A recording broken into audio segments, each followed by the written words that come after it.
Well, hello there, everybody. It's a great day today, ain't it? I've been excited all day. The frigid bitch is out. Yeah. The last episode we did, Monday, I willfully took that down because I went off on a tirade, and that was not safe for YouTube. So I put that up on Rumble. Yeah, yeah. I knew if that would have stood in a couple of days, we probably would have got a strike on this page. So yeah, I just willfully took that one down. Um, if you want to see it, it's up on Rumble under the same name of Voice of the People. I should link that somewhere in the description as well. Start pushing that a little bit more. But yeah. So Liz Cheney, daughter of Dick Cheney, she's gone. And well, the funny thing is that this bitch is actually starting to talk about running for president now. And all I gotta say is please do. Please do, because I would like to see. Well, she's not a Republican in any way, but she would run under the Republican banner, knowing damn well she would get her ass stomped. She was asking Democrats to vote for her, so yeah, she's pretty much one of the far left bitches out there. But I would love to see her get her ass stomped in a presidential run, along with AOC. I want to see that happen, but she's gone. We ain't got to worry about her no more. Come, when they turn over next year for everybody, which is only, God, what, 4 months away. Ugh. Well, the horrible year is almost over, but I'm not going to say it'll get better next year. I'm not going to say that at all because the universe tends to take that as a challenge and just fuck us all in the ass every time. But let's see what we got here. We're going to go over the 2020 midterm election results as they run so far. Now, there are some others to come up. Of course, Alabama's got theirs coming up very, very soon, and I'd like to see how that one turns out. I will go over Alabama some other time, but not today. But we're going to go over all the election results as they have stood right now. And let's go ahead and take a look real quick. Now, he's 8 for 10 out of the candidates. But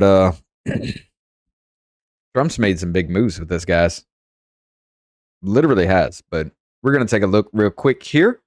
This comes from, what is it? The New York Times. Here's where Trump's endorsement record stands in Republican primaries.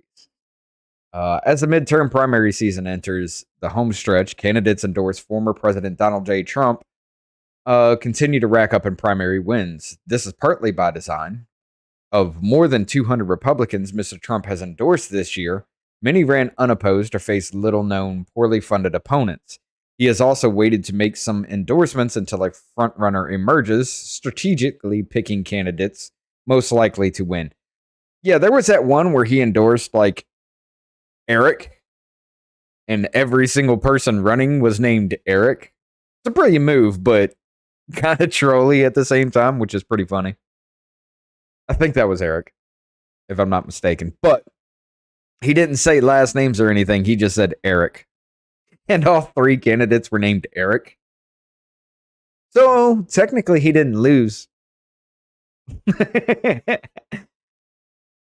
Let's see.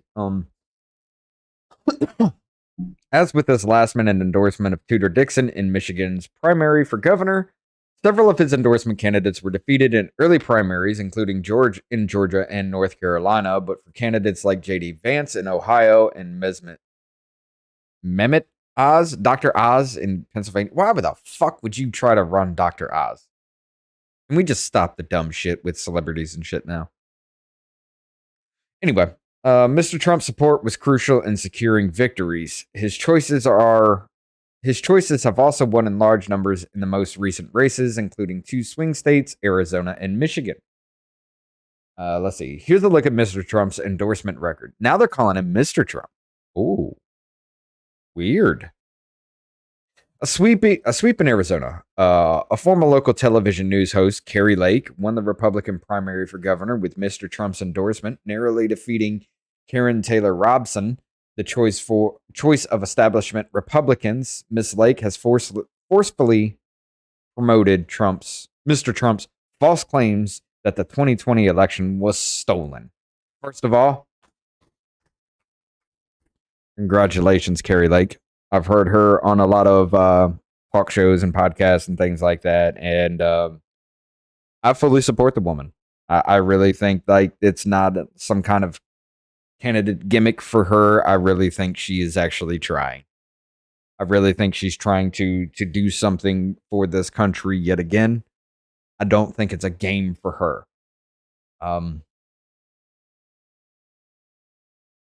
The whole thing of has forcefully promoted Mr. Trump's false claims that the 2020 election was stolen. Well, if she wins, she does say she's going to really look into that and push for all of that to come to light, whether it's how they say it is or not. Whatever the answer is, however it really plays out, we do need to have answers. We do need to have some faith in our election system once again. Doesn't even matter if his big lie is true or not. We just need to know. Goes on with Blake Master, a venture capitalist who has pushed a version of the Great Replacement theory, won his Senate primary and will challenge Senator Mark Kelly, a vulnerable Democrat, in November. I love how they're framing this, though.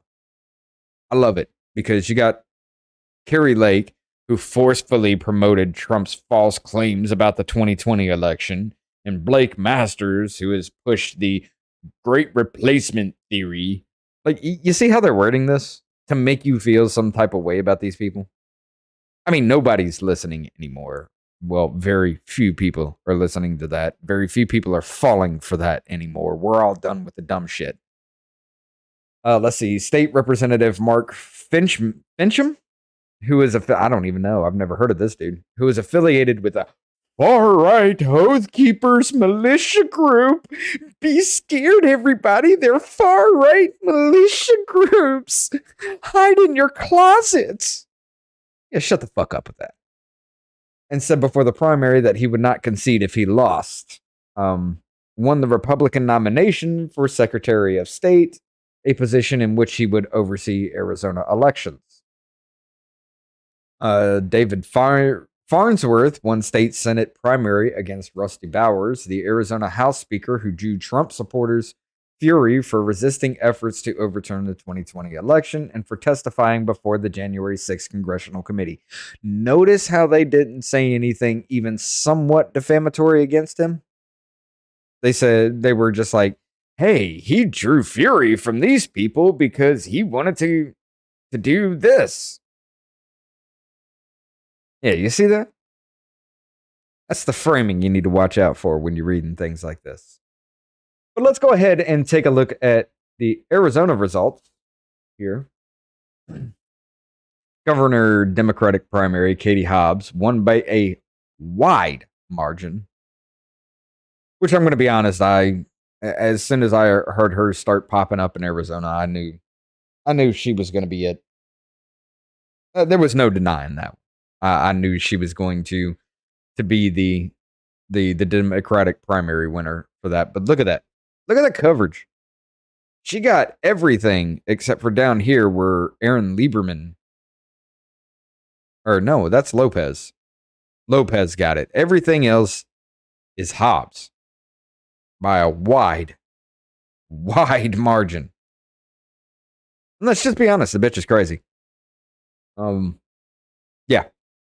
She is. Look at some of the things she said and some of the things she espouses. It's disturbing. Let's see. The GOP primaries, of course, Carrie Lake covered the entire state. And some of these she was leading. You know, she's got a win and a lead. Everything else is non-existent. In each of these counties and each of these districts, I guess it would be, she kind of swept house. I mean, look at this. That one, not so much. Maricopa County was the last one to actually say anything. Everybody was on, you know, that Maricopa County was the one where they were doing the audits and everything like that. So, I mean, everybody was kind of eyeing Maricopa County to see how they were going to play out.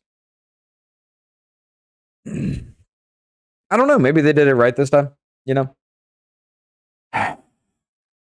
That's always been the contested one. But, yeah, she cleaned house on a lot of them. Most of them. I mean, there were some close ones, but I mean, that was close. Cochise County, Cochise. Hey, Cochise. Yeah, there were some that were close, but she still took them. Look at that. That is Coconino County. Guys, you just barely crossed 10,000 voters?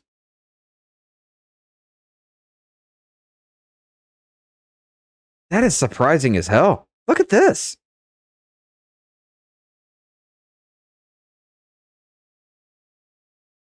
Hold up, maybe there's not a lot of people that live in these little districts here for that, because turnout's not so great. Oh shit. They didn't even pass 1,500. Okay. But yeah, she kind of cleaned house here. Now, what was it? Yeah, that was Michigan results. Carrie Lake was she's somebody I can stand behind. You know, I don't trust many politicians, and I will definitely be keeping my eye on these people closely, very closely. Because we've all been duped every single time, and we continue to get duped because nobody pays attention to this anymore. Nobody, you elect somebody and then you just go about your business, and then your TV tells you why your state or your country or wherever is failing, and you just go along with that whole premise without even listening to what they have to say, seeing what they voted on, things like that.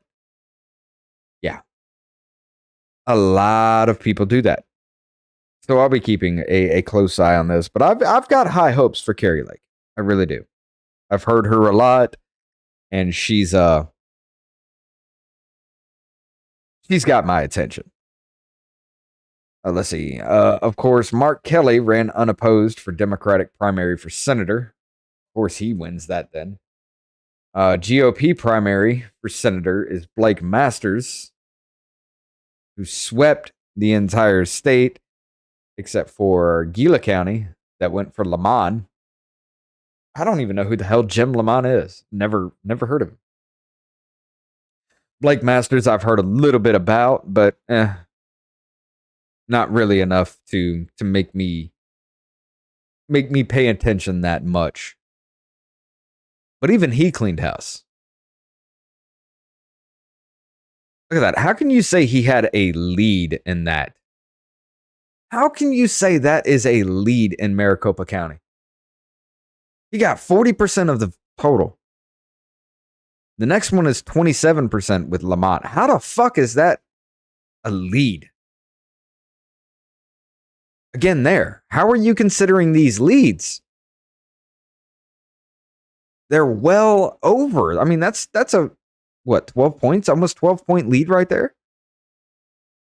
That one, okay. We'll consider that one a lead. But Jesus Christ, guys, come on. The State Secretary of State, Democratic primary, Adrian Fontes. who squeaked by. Looks like he barely squeaked by with this. 52 to 47, 52 and a half. 55-point lead, only a 5-point lead over it. Looking a little rough there. Fontes.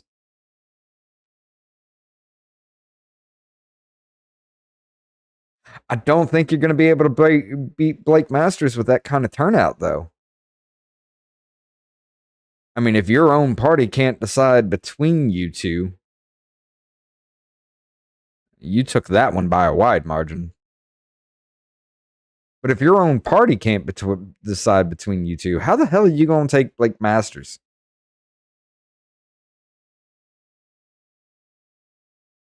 Fontes, you got the lower part of the state. Well, Maricopa County is what puts you on the map. That's where most of people live, and that's because of Phoenix, and you got Tucson here as well. It's not looking good for you, Fontes. I'm just going to be honest, it's not. All right, Secretary of State for the GOP primary is Mark Fincham, who, Jesus, blew that out the water as well. Damn. Almost a 20-point lead. Look at the spread on this, guys. Jesus, he's like 20 points ahead in every district, or 20 points or more. Almost 20 there. Almost 20 there, too. Well, no. Almost 10. Fuck. This dude cleaned house, guys. There ain't a lot of votes in these areas, apparently, but he cleaned house. I am impressed. Look, 911 votes. There's not a lot of people that live in this area, is there? Arizona's a hot motherfucker, though. I'll tell you that. Chris Mays ran unopposed for Attorney General, so I guess the Dems gave up in that area. They're just like, yeah, fuck it, it's whatever. GOP primary for Attorney General, Abraham Hamida? I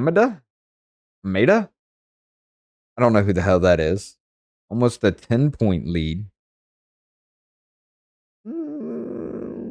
That was a fight. That looks like it was an actual real fight.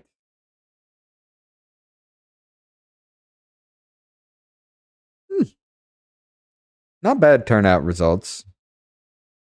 But I mean, these are the... Wait a minute. Are you guys paying attention more in Arizona? To local?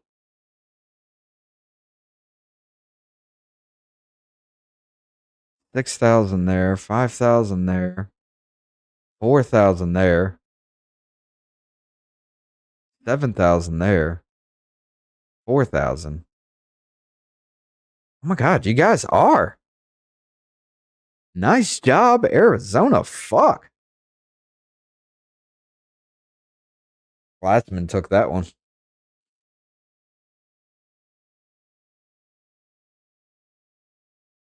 Maricopa County, 11-point lead. Well, 10.1 point lead. It's nice. That's nice. So, roundabout in November, we're going to have to go through Katie Hobbs and Carrie Lake for governor. U.S. Senator is going to be Mark Carey versus Blake Masters. Wonder how Mark Carey is going to contend with Blake Masters. Especially seeing that sweeping result, except for Gila County. 398,000 to 430,000. That one's going to be a fight. Carrie Lake against Katie Hobbs. That one's going to be a fight. I'm kind of interested to see how that's going to turn out. Go ahead and pretty sure I can lower the zoom here. Yeah, that can still be read. That's going to be a fight. I want to see. I'm definitely going to be interested to see how that one turns out. We're going to have Mark Carey against Blake Masters. Don't know much about Mark Carey, but I do want to see how he's going to contend with Blake Masters. I am kind of curious to see that. Of course, it's Adrian Fontes by a small margin, fighting with Mark Fincham for the Secretary of State, who had a huge margin on his side.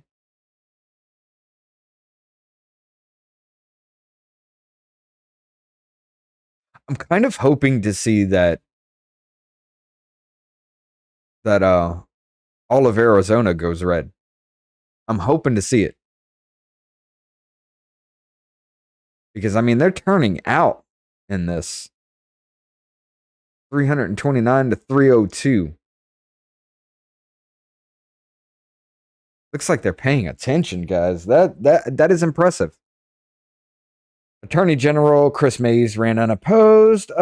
He's battling Abraham Hameda, whoever the hell that is.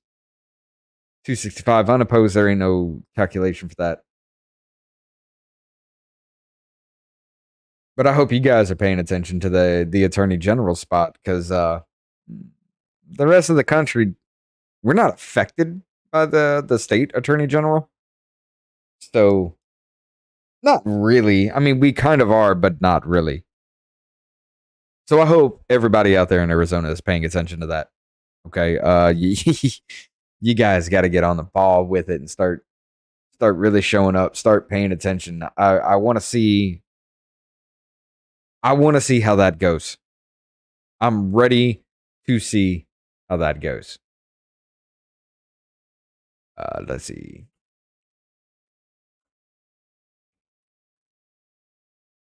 I'm actually interested in my state here real quick. Let me see. Let me see how this ran off. Yolanda Flowers. Of course, I knew she was going to win that. She's just... God, she's horrible. Pushing all kinds of critical race theory and racism. Katie Britt, she had my vote. Especially over Mo Brooks. Mo Brooks was... Jesus fucking Christ. Get his ass out of there. That dude ain't doing shit but voting against everybody here in Alabama. He's horrible. Secretary of State for the GOP was Wes Allen.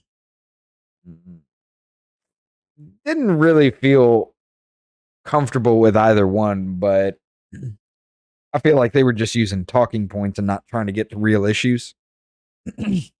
So, yeah. But I did have to go for Wes Allen on that one. Donkeypox, the disease destroying America. That's a cool shirt. I like that one. I may pick that one up. KIV.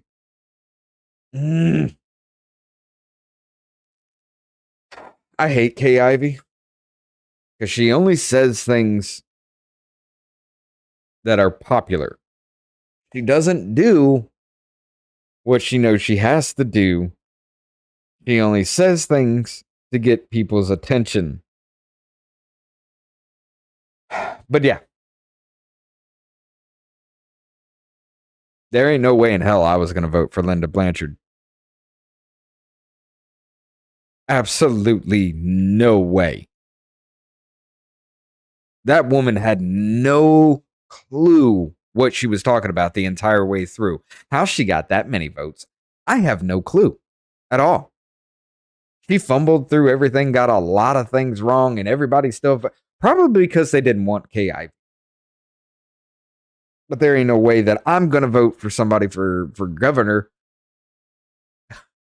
who don't even know what the hell they're talking about. And of course, Yolanda Flowers for governor. I think Kay Ivey's just going to sweep the hell out of this state again. But I'm going to start holding her feet to the fire with that. And of course, we're going to have a runoff with this one for U.S. Senate, Katie Britt.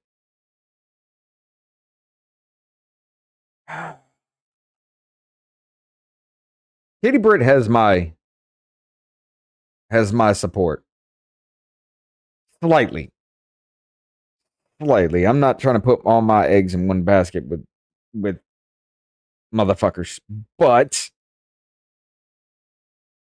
I was intrigued with some of the things she had to say during her run about, you know, the issues we have in the state, especially with the gas tax that we had on us before. One of the first things that Kay Ivey put onto us, the things she was saying about that, the roadways that we have problems with, things like that. I was intrigued with what she was saying, but I just feel like you're just playing games kind of sort of situation with her. Will Boyd, I've got no interest in knowing what the hell your thing is. I'm going to be honest. Y'all are insane. The Democratic Party here in Alabama is incredibly insane. They really are. But of course, his size of victory was the Birmingham area. Let's go back to Kay Ivey's here. Huntsville.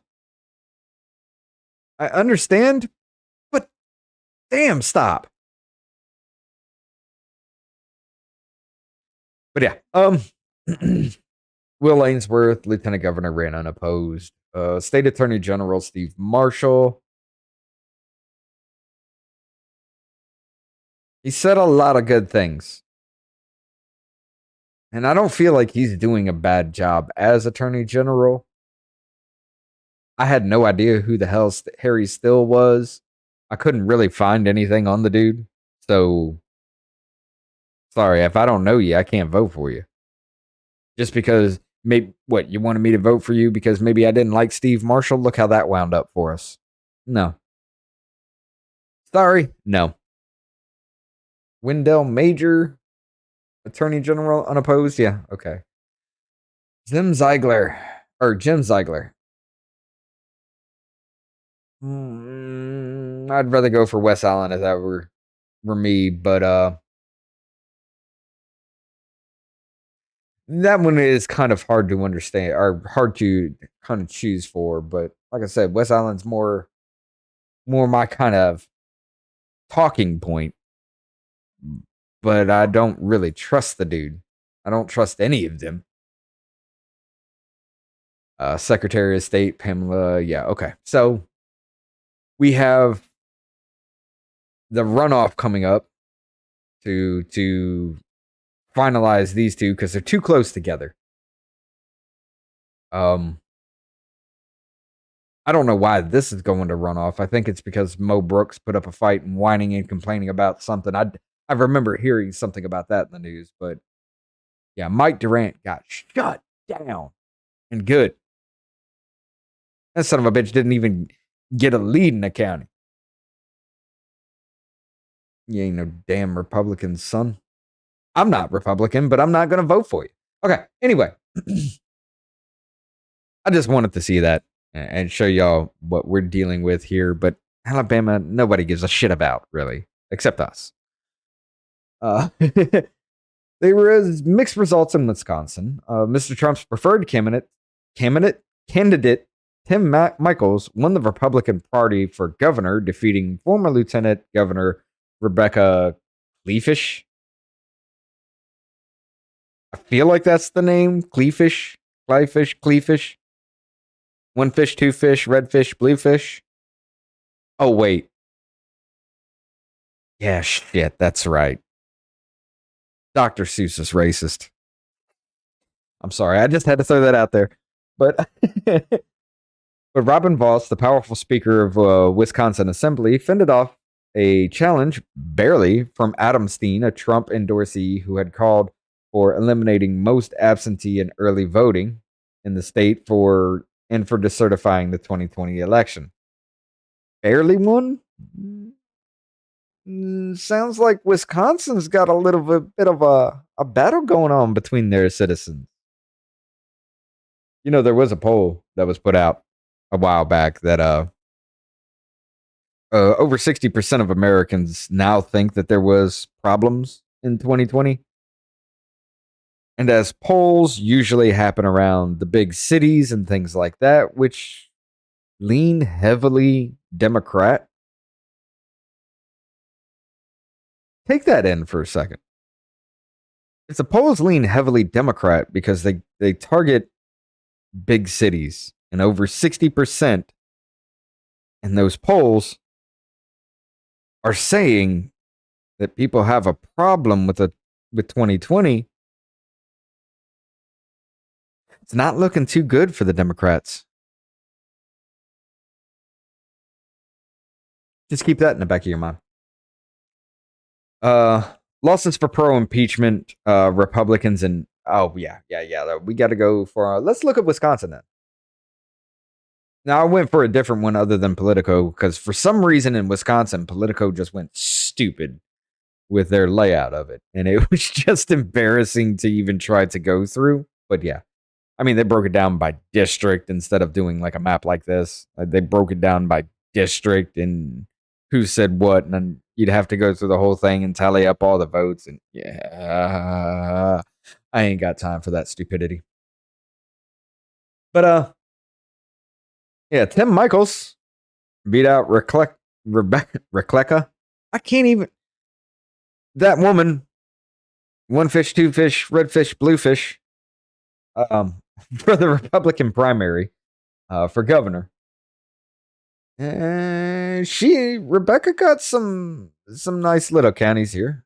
Barely. Barely. Barely. Oh. Wait a minute. Menominee County? What? What happened to y'all? Does nobody live there, or how does that work? That's like 140 people showed up to vote. 140 Republicans showed up to vote. That's like this. That one right there is the biggest lead Rebecca had. But in the other ones, it does look like Tim Michaels took it by a wide margin. Doubling or more in most places. There's one where it's just barely skirting by. Another one. That son, that was close.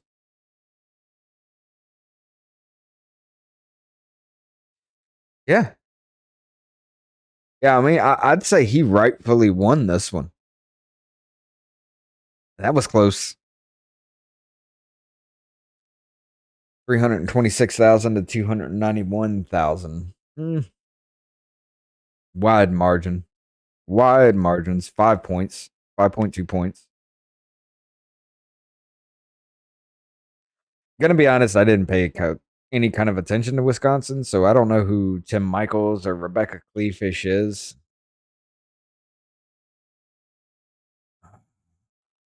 I don't know. I'm gonna have to pay a little bit more attention to what they're saying now. Keywall candidates. Adam Fisher only got 8,000 votes. Did you not do anything, sir? All right, the Democratic primary. What was that one? The mini county. Oh, he was uncontested. This dude looks creepy as fuck. He looks like Bill Gates and Stephen Hawking had a baby. And Tony Evers came out. Jesus, look at this. Let's see if I can zoom in on his face even more. Oh, that's as far as I can go. Jesus Christ, he looks creepy as hell. All right.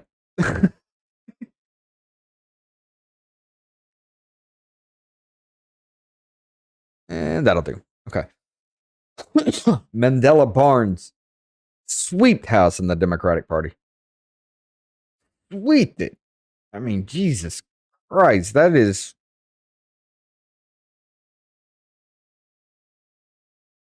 There's no context or contest with that for the Democratic Party for U.S. Senate. No contest whatsoever. I mean, Jesus Christ, why didn't you just stop counting as soon as he reached like 100,000? Because I'd have been like, yeah, we're giving it to him. Straight up, there's no way. I mean, I guess that would have been kind of a bad decision to try that. That's like a fifth of the vote at 100,000. Probably around 200,000 I'd have called it. Ron Johnson took it. Jesus Christ. He spanked David Schroeder. Spanked him hard. I mean, that's not love taps. That's not like intimate kind of situation. That's just a good old fashioned.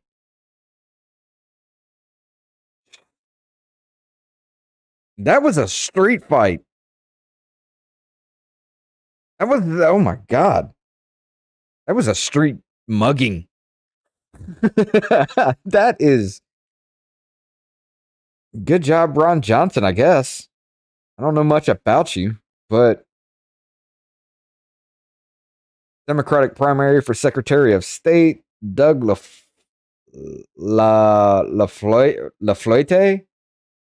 I don't know, but yeah, cleaned house again on that one.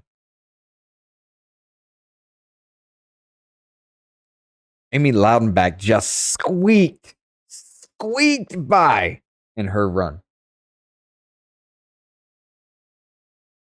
David Schroeder. Okay, so your whole family's running? No wonder y'all got beat.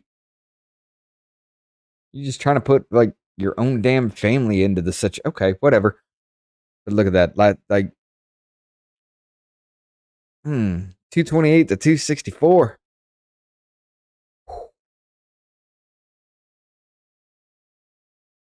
Miss Loudenback. Mrs. Loudenback, I guess.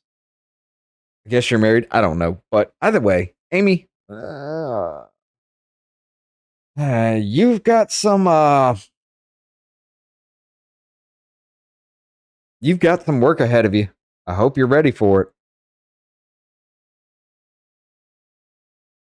Because if you could barely squeak by on that, I don't know what you're going to do with somebody who's just like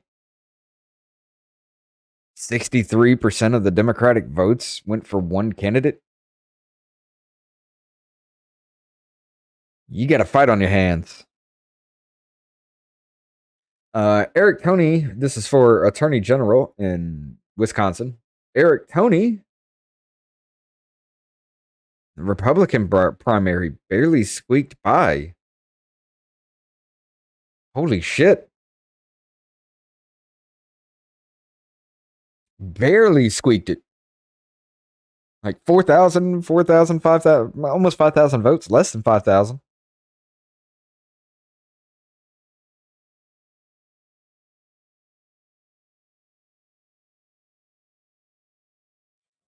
Okay. Let's see. The Democratic primary, uncontested with Josh Call. Eric Toney, you got a fight on your hands, too. I mean, if you can't 37% of the votes to 36%, that was 0.6 points of a lead. If you can't rally more than that behind you, I don't know what to tell you. You may lose.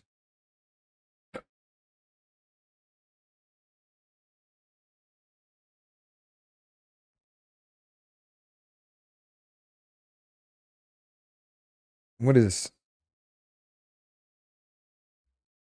Oh, these are uncontested results. I don't even know. Ah, you assholes.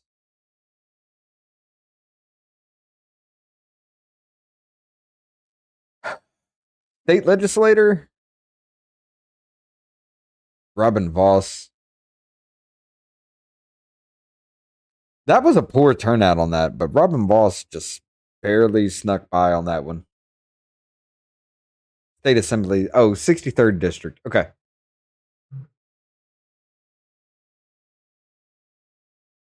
That was just in a district. That's probably why. But all these others are state. That's really not going to affect us countrywide for the most part.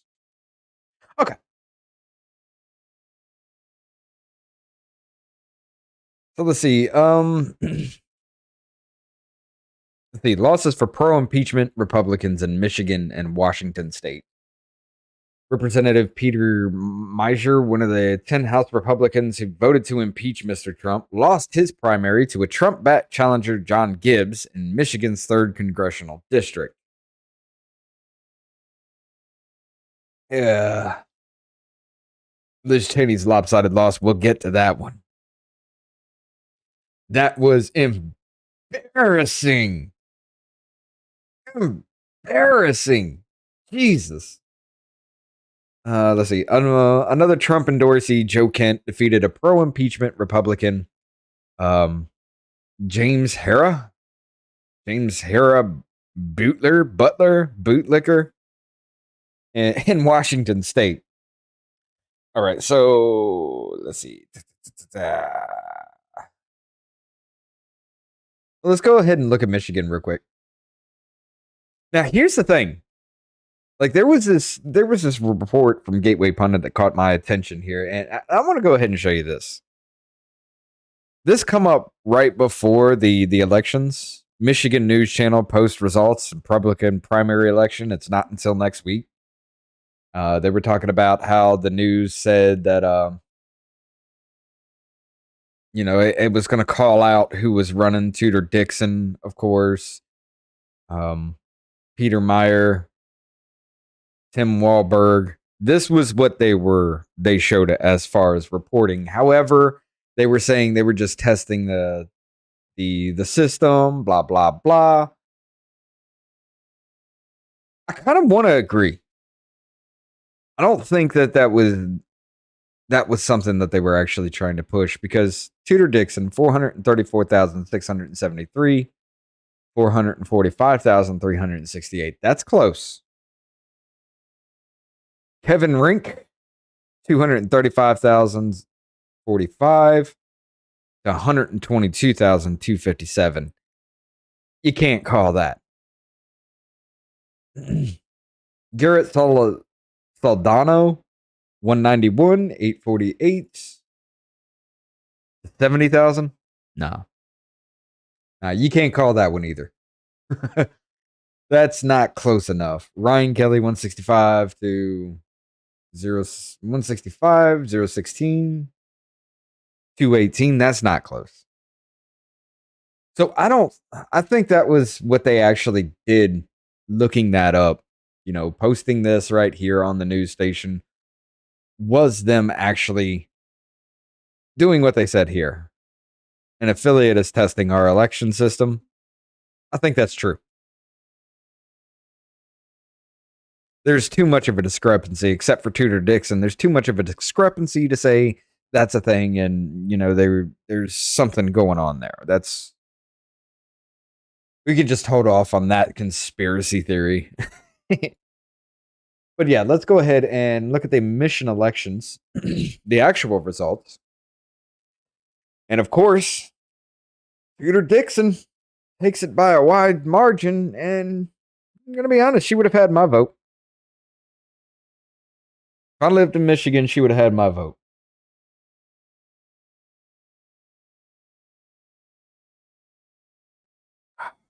He won it by a wide margin, though. We're talking, what, 22, 18, 18.8 points? Jesus. Republicans really turned out in these states, though, haven't they? I am impressed. Now she's going up against Stretch and Gretchen, who ran unopposed. You know, I think I want to bring Freely Ashley back on before the end of it, and I want to get her thoughts on these. I want to get her because she's a Michigander. Michigander. I like how she says Oregon.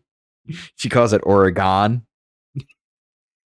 It's funny, but I'd like to. I really want to.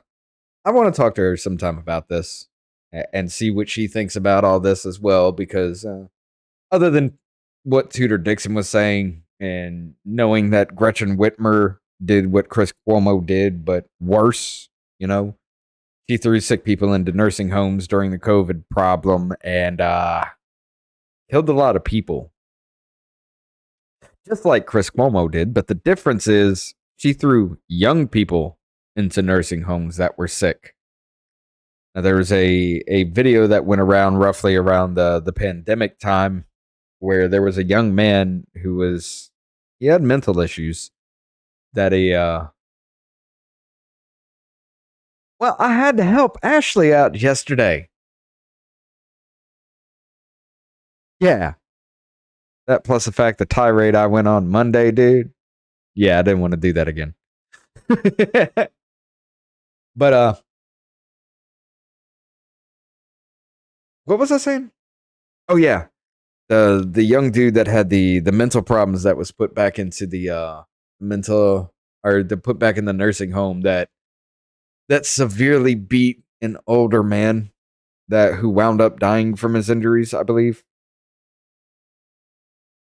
Yeah, look that up because that's Stretch and Gretchen's fault. My camera's backwards. I need to fix all that then. Yeah. I'm pointing the wrong direction, me personally, to wind up on camera. Let's see. Transform. Oh, no, not what I wanted to do. Okay. Hold on.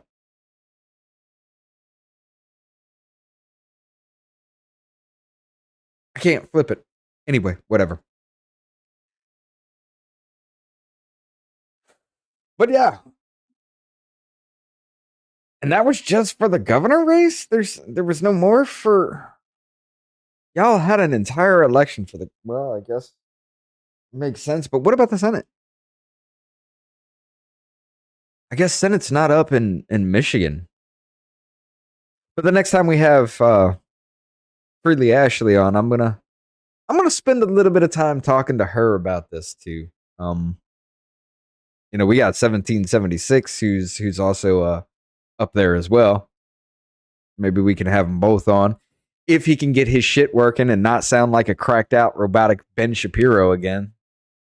That was funny, but it's not good. All right. Let's see. Where are we? Survival for another pro-impeachment Republican in Washington State. Representative Dan Newhouse, who drew the anger of Mr. Trump after supporting his second impeachment, advanced over his Trump endorsement opponent, Lauren Culp. I never heard much about Lauren Culp. Thanks largely to Washington State's open primary system. Oh yeah, that's right. Washington is one of those states where it's not centered around like Democratic primaries and Republican primaries. Democrats can vote for Republicans, Republicans can vote for Democrats, kind of situation there. Oh, Washington, y'all need to get your act together, man. How you gonna do that though? I mean, that just opens up a world of horrible shit at that point. I mean, it really does.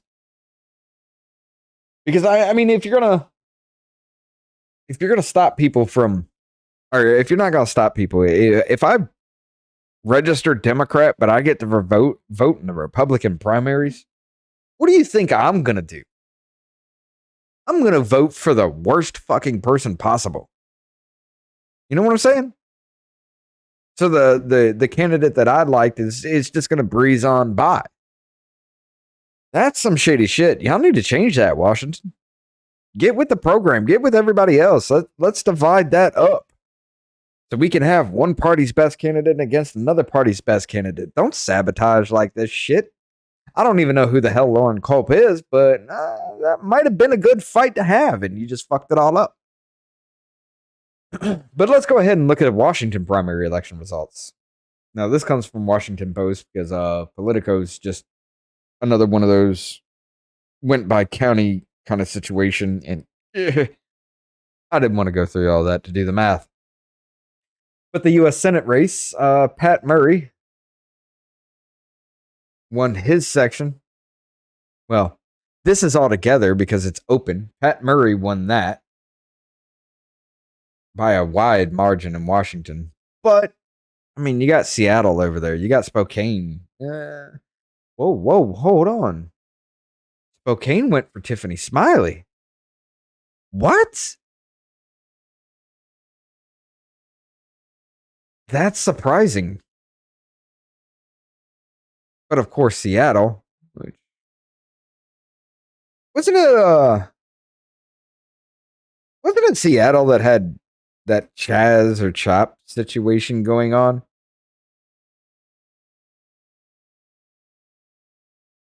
Why in the fuck are you letting your incumbents stay in office when they let a terrorist organization? Yeah, they do have No, that's Oregon that has Portland. Yeah, Portland is in Oregon, dude. What are you talking about? Or was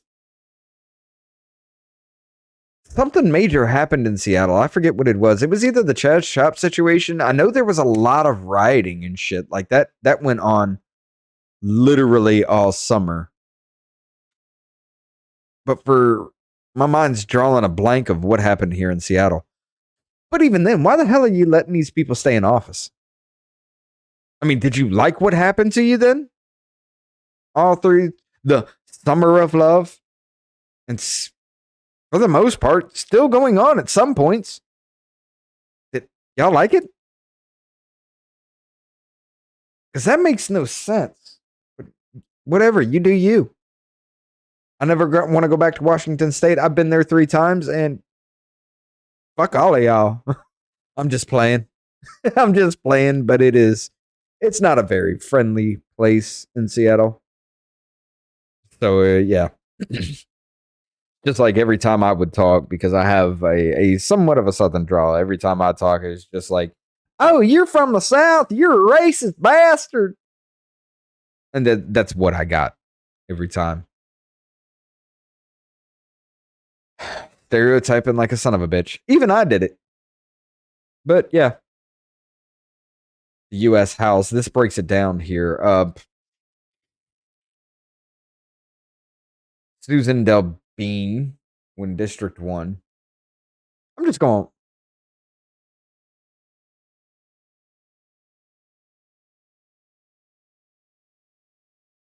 Why do you call it Strong Biden?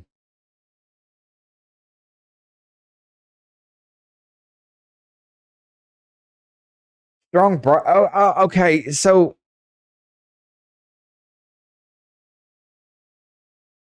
so it's the Washington Post doing that. Okay, that makes sense.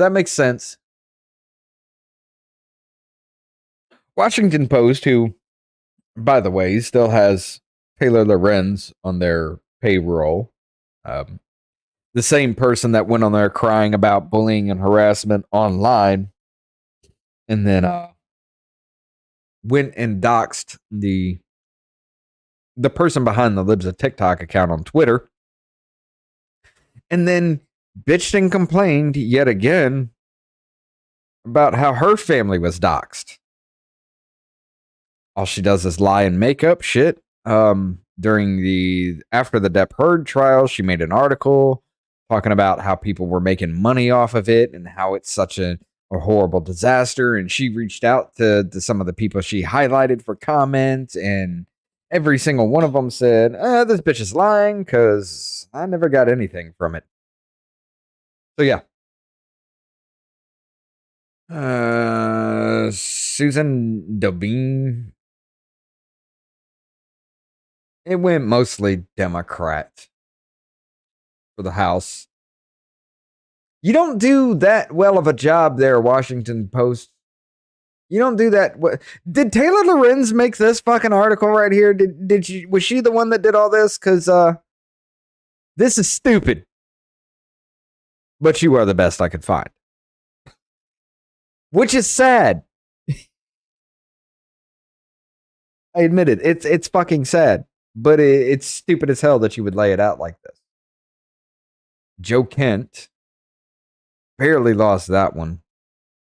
100, 10,000, 11,000, 12,000 votes, somewhere around there.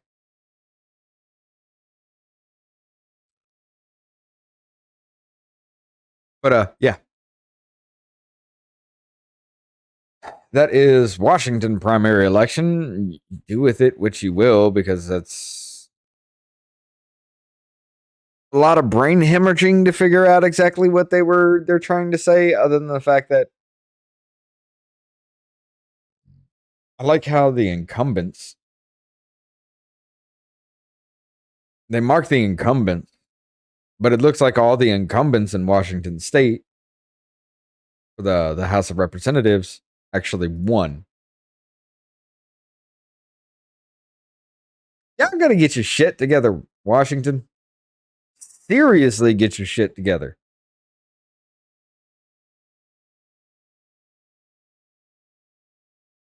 Or is it all the people that actually paid attention left the state? Whatever with that, though. Let's go ahead and move on. Washington is whatever. Best survival for... Okay, yeah, we were in there. In Georgia, several losses and one victory. Governor Brian Kemp easily defeated former Senator David Perdue, Mr. Trump's hand-picked candidate, in the Republican primary for governor. Mr. Kemp became a Trump target after he refused to overturn the president's loss in the state of 2020. He will face Stacey Abrams, a Democrat he narrowly defeated 4 years ago. Now, here's the thing. This whole target after he refused to overturn the president's loss. Now, there was a lot of things in that the media had just twisted. You know, that phone call, find me this many votes, that's all I need kind of situation. Trying to say, oh, well, he's trying to get the governor to cheat for him. Y'all motherfuckers need to listen to that shit. That's not what he's saying. But of course, that means you would have to put into some work into it. And the ones that actually pay attention, they are going to put in that work. But most of y'all, you just take whatever as that. And no, he wasn't saying, find me this many votes so I can win. He was saying, it's questionable down there. You got some missing votes that I do believe were not tallied, were not counted. You need to find them. You need to get them in. You need to do this by the book and do it right. That's what that whole damn phone call was about. Paraphrasing the shit out of it. Secretary of State Brad Raffensperger, who refused Mr. Trump's demand to find additional votes. Oh, that was Brad Raffensperger. Never mind, not Kemp. To find additional votes after the 2020 loss, also defeated a Trump-endorsed candidate challenger, Representative Jody Heiss.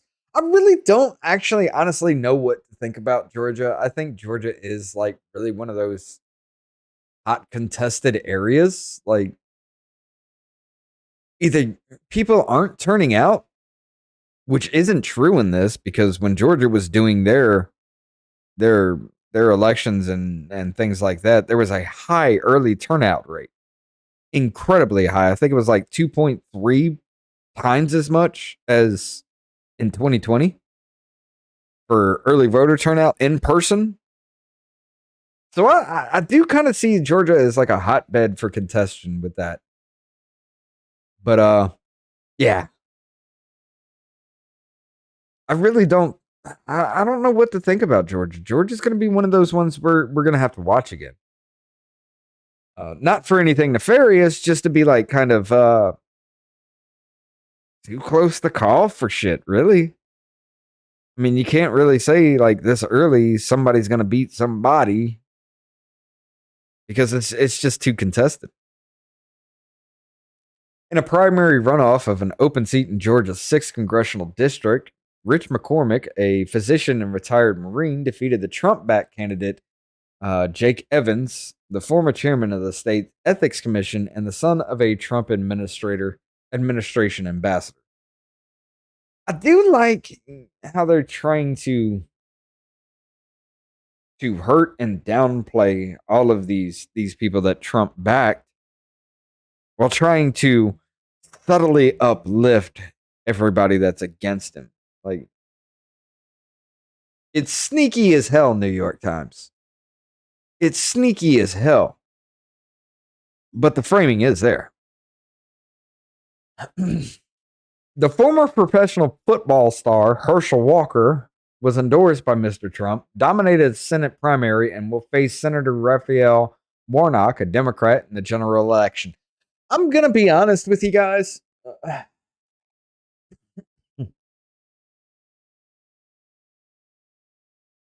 I don't give a damn who played what sport or who is the coach for what sport.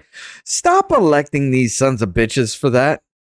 I mean, fuck, Alabama's got Tommy Tuberville in fucking office. And he was a fucking Alabama football coach. That son of a bitch ain't done nothing for the state. He's actually worked against the state. And y'all leave that motherfucker in office just because, hey, he was a great football coach. Maybe he can do good at a federal level for Alabama. Y'all are some dumb sons of bitches here. Okay, wait. I actually debated about this, about Trump and his presidential campaign and his presidency. I won state, actually. Huh? Satanists unite. What do you mean? I actually debated about this, about Trump and his presidential campaign and his presidency. I won state, actually.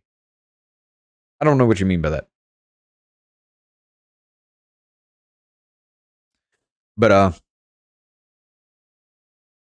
yeah, Georgia's a hotbed for that kind of shit, though.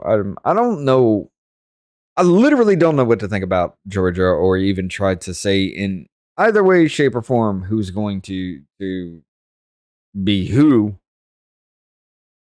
But then again, I think Georgia has always been that kind of way. Charlie Bailey won lieutenant governor in the Democratic runoff.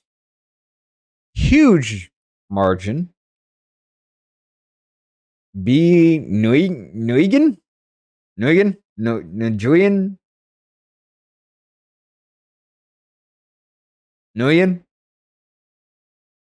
I feel like I know how to pronounce that, but it's just escaping me right now.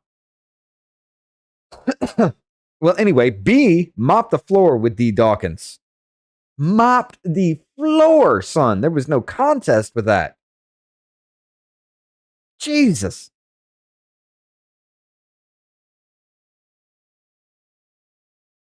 That's a little... Ouch.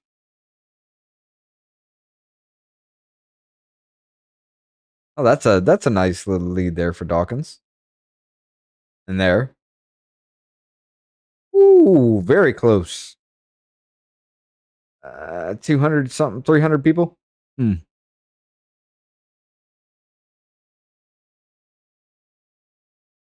But just cleaned it.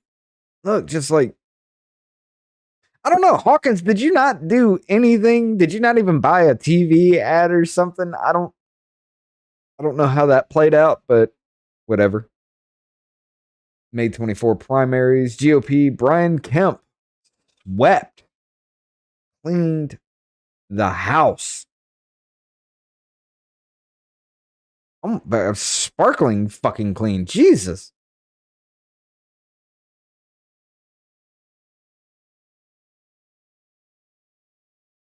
Mm.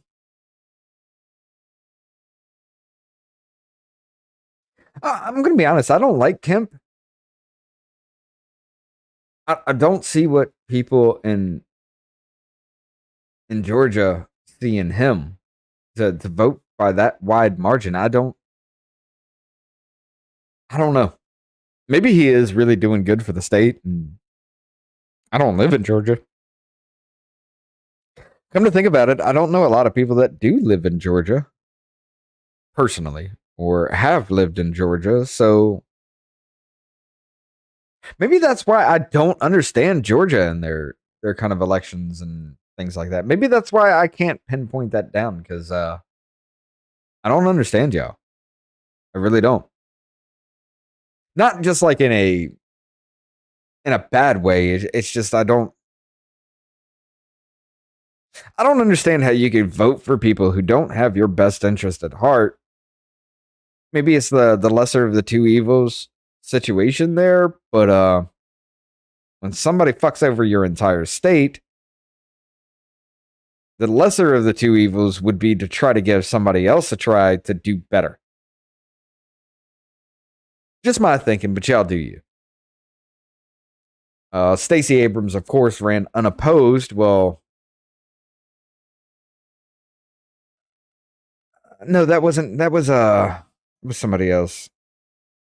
Stacey Abrams has done a lot of questionable things, though. A lot of questionable things and a lot of hindering.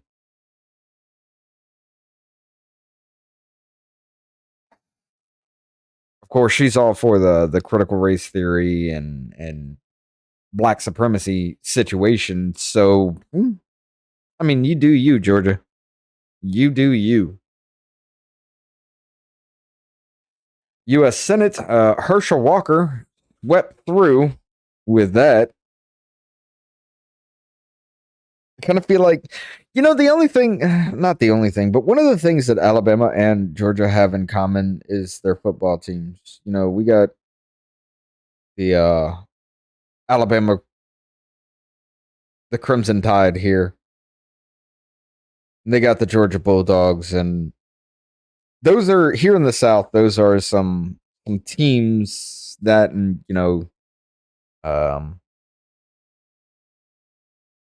what's the other one? Fuck, War Eagle. Alabama's War Eagle. Auburn. There we go.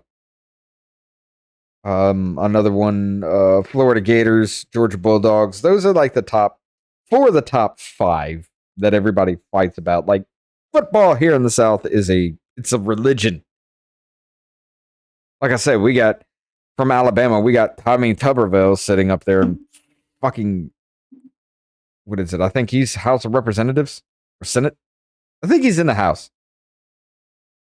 And this motherfucker, just because he was a football coach, got put in there, and everybody's like, he's doing a great job. No, the fuck he isn't. Stop lying to yourself. Anybody that says he's doing a great job is just lying to themselves because they don't know what the fuck's going on. Look up what that son of a bitch has done. He's actually hurt Alabama more than he's helped. Living up to the stereotype of Alabama being retarded. Anyway. Let's see. But yeah, Herschel Walker swept through there. Democratic primary. I mean, he just dominated the hell out of that state. Go Bulldogs. Let's see how that turns out for y'all. You probably wind up like Alabama here. Raphael Warnock. Damn.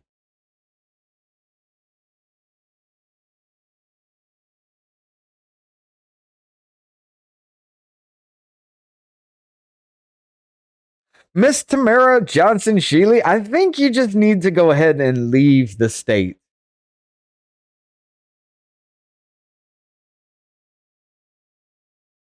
All due respect, that's bad. That is bad.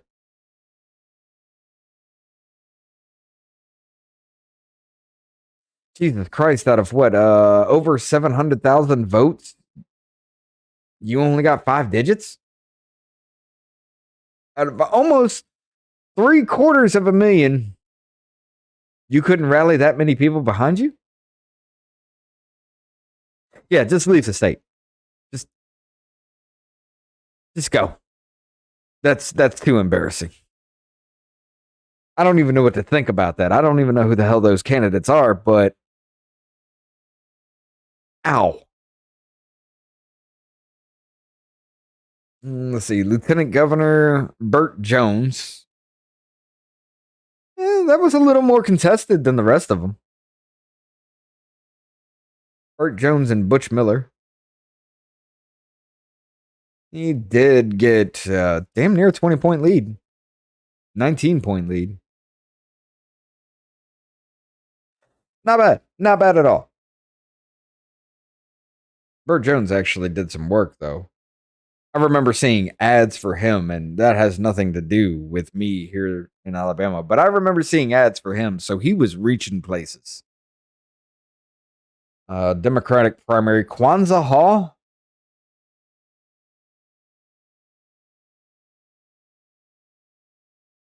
Lieutenant Governor race goes to runoff with the. That's all over the place.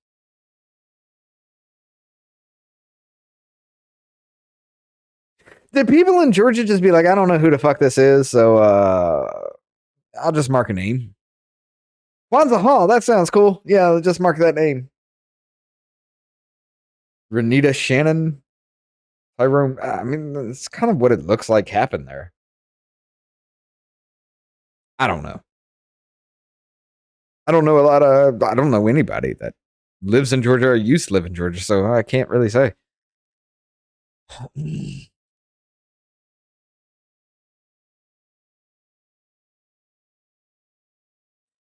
Atlanta.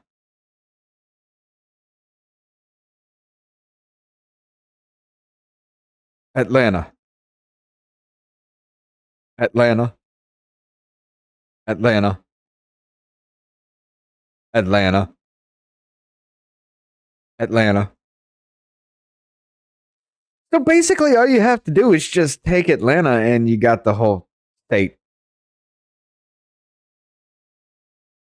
Basically, that's the way it looks there. Okay.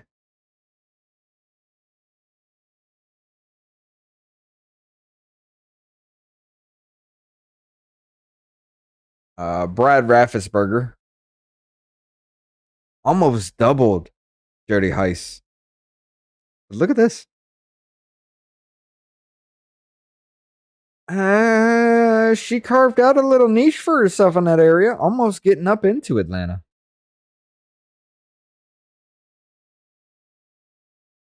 Of course, Fulton County just wiped the fucking floor with her. DeKalb County did fucking worse.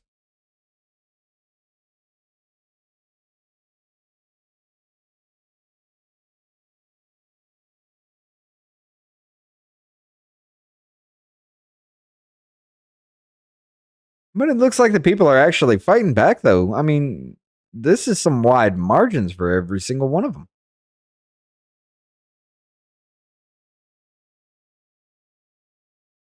Not so much in here.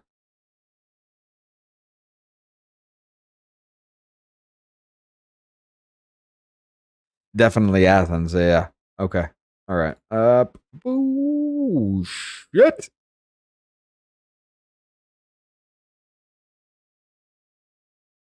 TJ Hudson won Trillion County. And that's all you did? I don't even know. I don't even know who that is. I didn't hear of anything from them.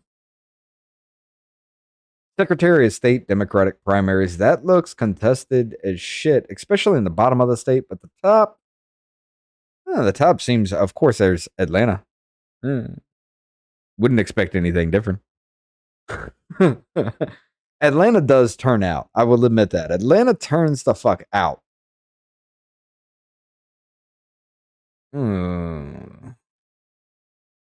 State Attorney General Chris Carr and John Gordon.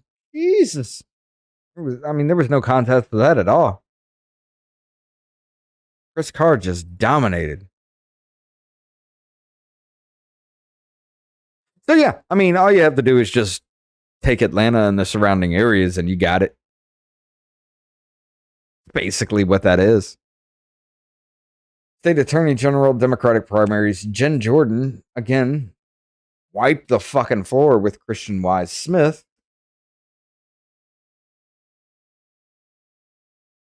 Either Georgia don't know what the hell they're doing, or Georgia seems content with their elected officials. Because, this one doesn't seem to have an incumbent. Lieutenant governor. I think that the lieutenant governor does switch, but everybody. Oh. U.S. Senate for GOP primary doesn't have an incumbent.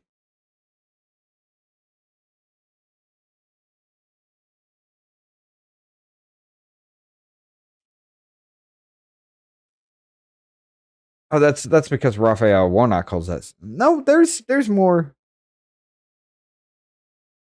There's more seats for that. Why isn't there? Was that one of the ones that resigned? I don't know. I have to look into that a little bit more.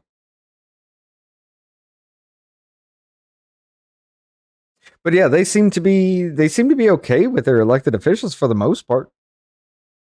You do you, Georgia.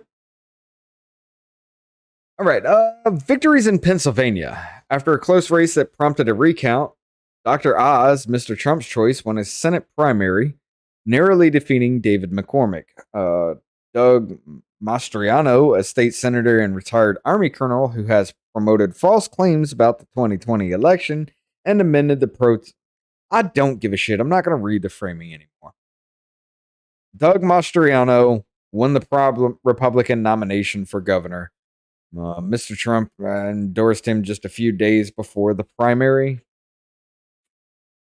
I'm not going to read the framing in these articles anymore because they're only designed to get you to feel a certain way about something. Whether it's the way they want you to feel or the way you're the opposite reaction. I'm not reading the framing in that shit anymore. It's just too. Y'all are making it way too obvious. There are some subtle parts in there, but y'all just keep bringing that shit up like it's something to do. If 60% of this country feels like there's a problem that happened in 2020, shit like that is not going to get people to rally to your way of thinking. But yeah, let's look at Pennsylvania real quick. Pennsylvania was a hotbed for questionable things as well. Mastriano more than doubled the vote between him and Barletta. But Barletta snuck by. Carved him out a good little niche going on right here. Oh, that was a spanking.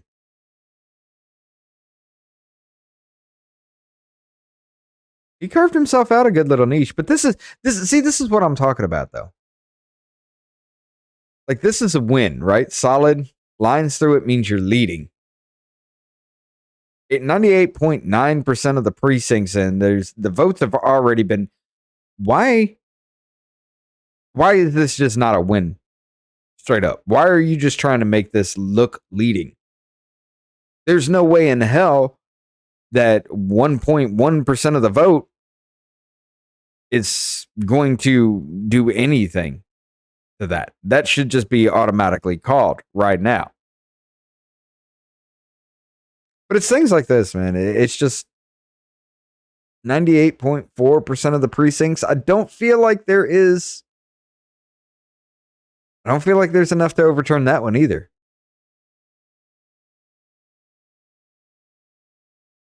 Definitely not enough there.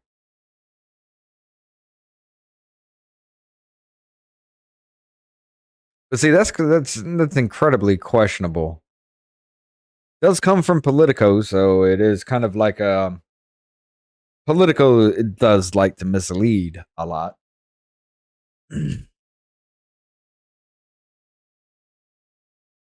Dude.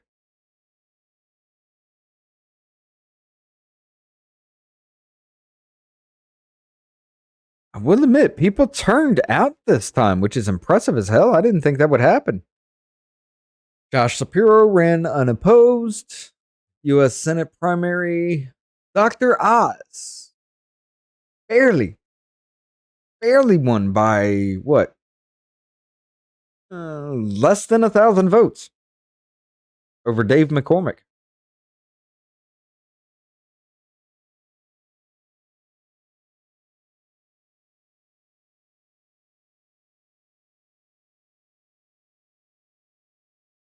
Ooh.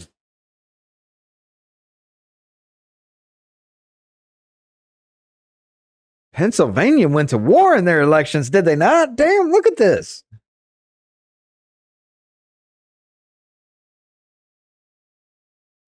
Every single one of these are very, very close.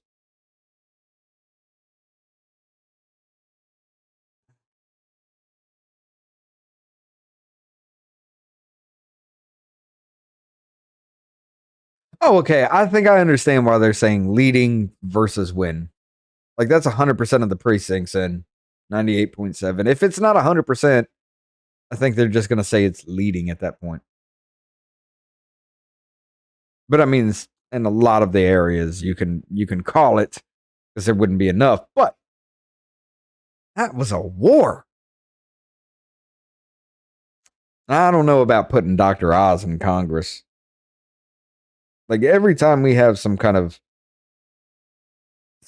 celebrity for some reason get into office, not every time, but very few times does it actually work correctly. Very few times has that ever happened. John Fetterman, Democratic primary, cleaned house, of course. I expected that one to happen. Lieutenant governor in the GOP primary, Del Russo. Del Russo did all right. Looks hotly contested, but still picked up enough to claim the victory.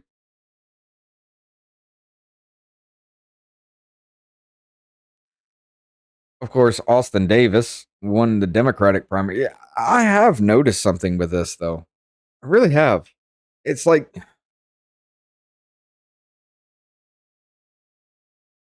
with Republican primaries and things like that, it seems to be contested. It seems like people are actually paying attention to what's going on the Republican side, but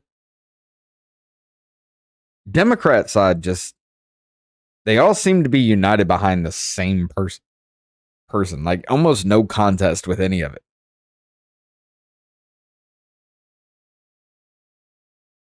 Which actually scares the shit out of me because y'all realize that when you put these people in office on the federal level, that they affect the rest of the country. It's not just where you live. Like when you elect governors and House reps and Senate reps and everything like that, you affect the rest of the country as well. You may not move to any of these, people living in Pennsylvania, the Democrats living in Pennsylvania may not move to anywhere else in the country. But when you elect crazy motherfuckers, you affect the rest of us. And you wonder why the rest of us get pissed when you elect crazy motherfuckers. Okay. But y'all don't even pay attention. You just elect these people and think they're doing a good job while everything burns around you and the TV tells you who to blame it on. Come on now. You got to do better than that. And that goes for every side. I used to be one of those people. I really did. I ain't doing that shit no more. I'll tell you that. No. I do want to look at Texas real quick, though. Mark Collier, Ken Paxton, George P. Bush. Can we just get rid of the Bushes altogether? I don't want, no. George W. Bush, George Sr., those motherfuckers were horrible. Stop putting up bushes. Rochelle Garza. I don't even know if that dude's even part of the Bush family or anything like that, but just because of the stigma behind the name, that probably hurts you, sir. Uh, Rochelle Garza. Kind of expected that. Greg Abbott, of course, blew that state away. Chad Prather. Not bad for your first attempt, Chad. Not bad for your first attempt. Not gonna lie. Beto O'Rourke.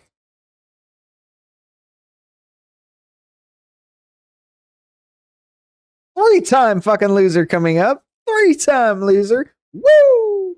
Sorry, the Ric Flair shit. God, that dude flip-flops on every damn thing. He's literally ran his entire platform now is literally run off Uvalde. He is literally standing on the graves of these children to try to get elected, and y'all motherfuckers think he's great. He literally, for his presidential run, he was like, hell yeah, we're coming for your guns. We're going to take your AR-15s. We're going to do this. We're going to do that. And then when that didn't go down right, he came back home. No, we're not going to do that. We're not going to do that. And here he is, back on the same damn high horse of, hell yeah, we're going to take your guns. He flip-flops every damn time just to try and get votes. Standing on the deaths of 19 children and 2 adults while he blames everybody else. Makes fun of the people that he's trying to reach to get to voting. There was a little town hall thing where he was saying that AR-15s need to be banned because they were made for the Vietnam War and they're made to penetrate an enemy's helmet at 500 feet. And some dude laughed because, you know, he was a gun store owner. He knows about this shit. You know, he built his whole business off knowing that shit. He laughed at the stupid shit that Beto O'Rourke was saying. And Beto said, looked in his direction and says, I'm glad you think it's funny, motherfucker, that children died, but it's not funny to us. You're trying to get that dude to vote for you. And you pull that shit? Not to mention that dude actually came out on you know, the news and why it matters with Sarah Gonzalez. That's it. And he literally said those people in that little meeting were busting. Those weren't people that live in the area. They were brought in just to make him look good. I don't give a shit who you vote for. Just know who you're voting for. Damn. That dude's just horrible. And here he is for a third time. Give me your money so I can fuck your state up. Lieutenant Governor Dan Patrick. I understand why he got it. But come on. You can do better.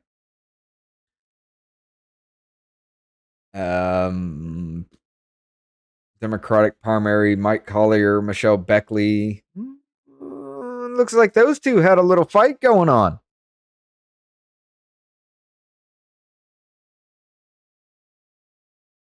Yeah, those two had a little fight going on. Oh.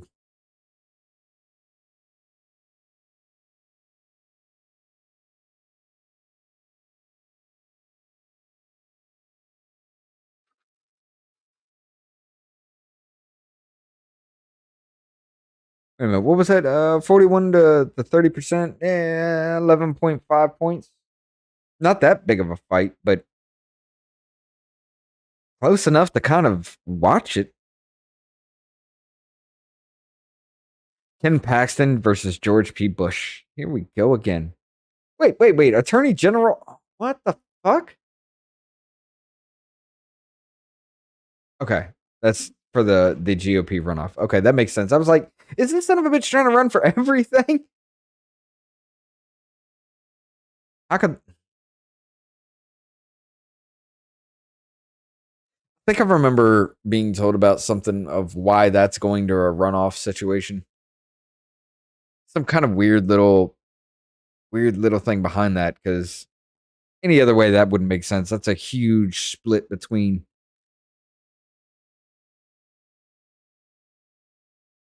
attorney general race goes to runoff. I think, doesn't Texas do that? Like if they got multiple people on ballot, they'll choose the top two and then do a runoff automatically. I think so. I'm not too sure about that. I'm not too sure how Texas does their elections, but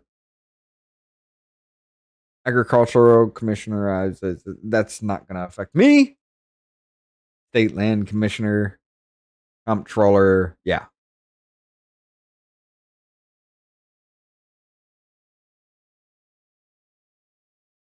Okay. Now that we got that out of the way, I just wanted to peek at Texas too. Let's see. 2 wins and a loss in North Carolina. Representative Ted Budd won the Republican nomination for Senate, and Bo Hines, a 26-year-old political novice who enthralled Mr. Trump, was catapulted to victory in his primary House seat outside Raleigh. Representative Madison Cawthorn.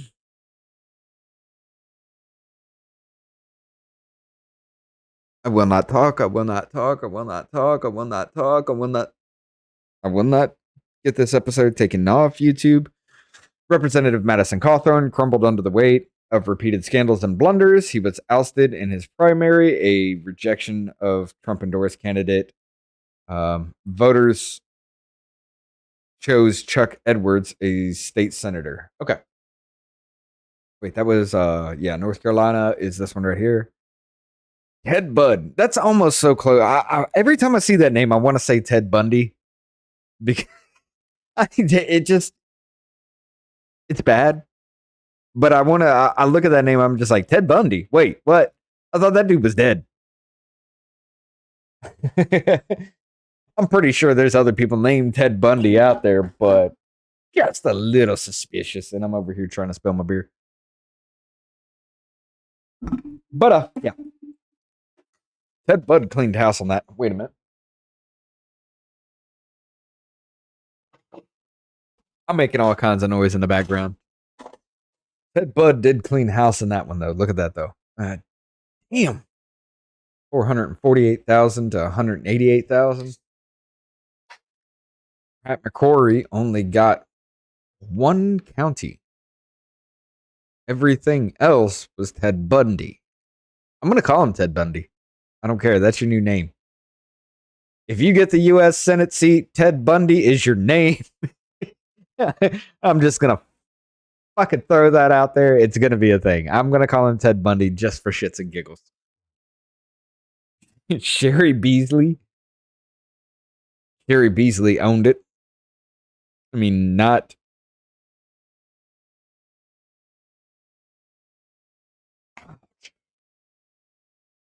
I feel like those people didn't even, they just like signed up for it, paid the money, and just sat on their asses hoping they'd get votes. I feel like that's what happened with that.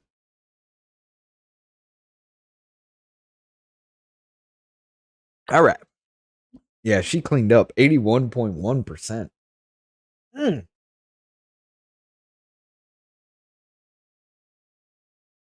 So, U.S. Senate is going to be Ted Bundy against Sherry Beasley.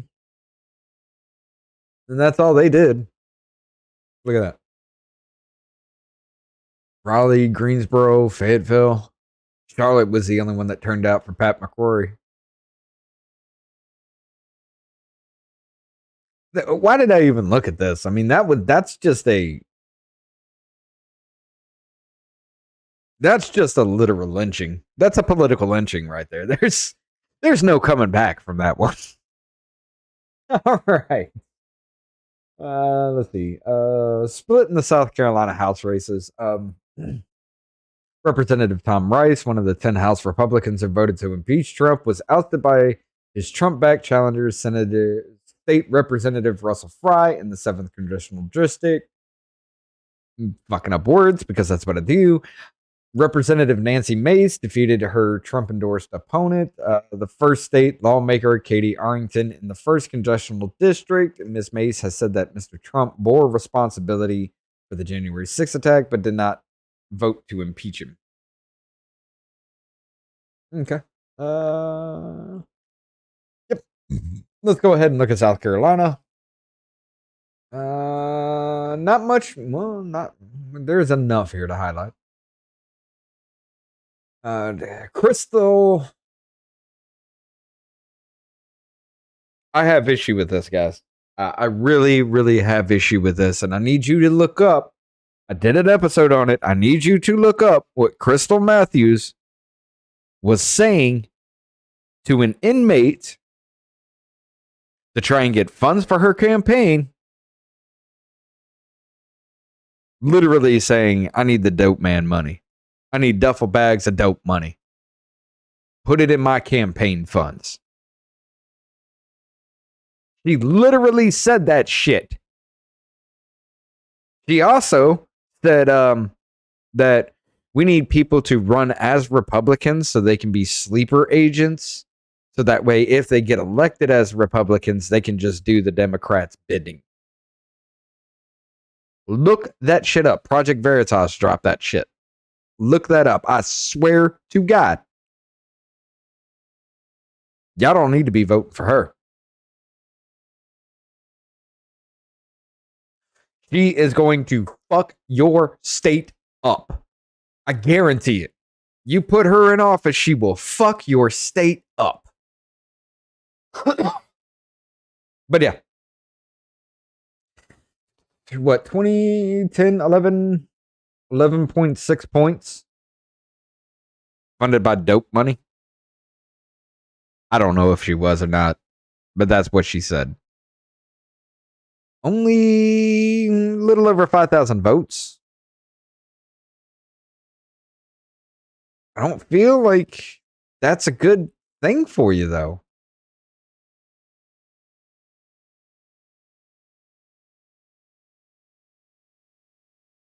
Yeah, Tim Scott ran unopposed. I don't think you're going to beat Tim Scott. I think Tim Scott's going to drop that nuke on you. I think he's going to destroy you on that shit. I'm pretty sure Tim Scott knows about that.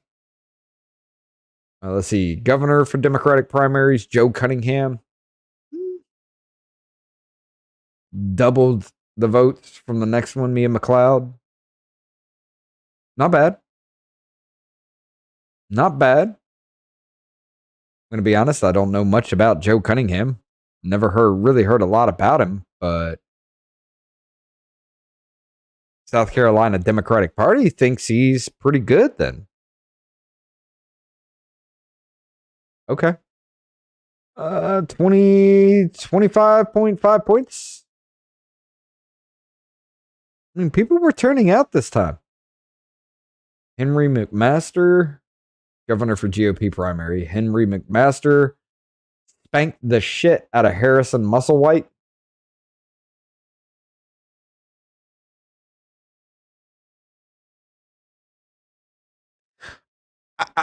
Nope. Nope. I'm going to be more mature than that. I was going to make a very, very childish joke, but I'll stay above that level. Just right there above it. I'm hanging on the thread. I'll probably drop off that ledge here later. But yeah, Henry McMaster just wiped the floor with him. I mean, there's no contest to that one. There's no way in hell you can say, something happened. U.S. Senator Democratic primary, Catherine Fleming Bruce beat Crystal Matthews. Wait, what?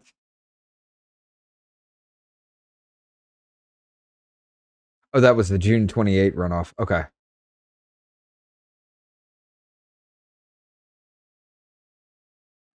How in the fuck? Oh, literally half the people voted in the runoff. Well, y'all screwed yourself there. I'm pretty sure Catherine Bruce isn't funded by dope money wanting people to run in the Republican Party. to be sleeper agents. Literally saying some racist shit on a recorded fucking line to a prison inmate. Like, that's a good idea. You dumb bitch. But yeah. Of course, Tim Scott ran unopposed. Alan Wilson. Doubled it. 120 to almost doubled it. Not bad. He is the incumbent, though, so Lauren Martell pretty much had a good uphill battle going on, because I do feel like South Carolina is okay with Alan Wilson being the attorney general. Rosamunda Butler. Stay above the line. Nope. Yes. We'll stay above the line. She ran unopposed. Mark Hammond, that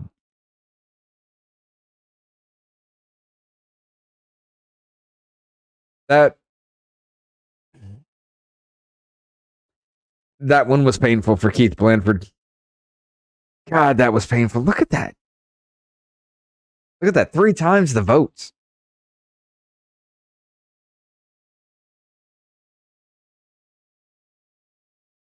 All right. That's it for South Carolina.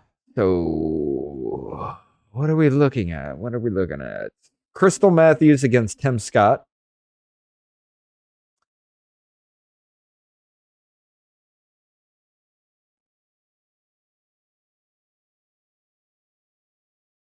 Okay, so the runoff party for Senator hasn't been done yet. Oh, yeah, that was Crystal Matthews. Never mind. Crystal Matthews against Tim Scott. Henry McMaster against Joe Cunningham. Interesting. That might be something to see. Mark Hammond against Rosamunda Butler. That might be something worth looking at later on. A win for election deniers in Nevada. Here we go. More framing. I'm going to try to avoid that. Adam Lexalt won a primary to face Senator Catherine Cortez Masto. Was endorsed by Mr. Trump, and Mr. Lexalt, the former Attorney General, was endorsed by Mr. Trump and had helped lead his efforts to shut up. Joseph Lombardo, the Las Vegas sheriff, won the Republican nomination for governor and will face the incumbent Governor Steve Sisolak, a Democrat. All right, let's look at Nevada. Ew. Jesus.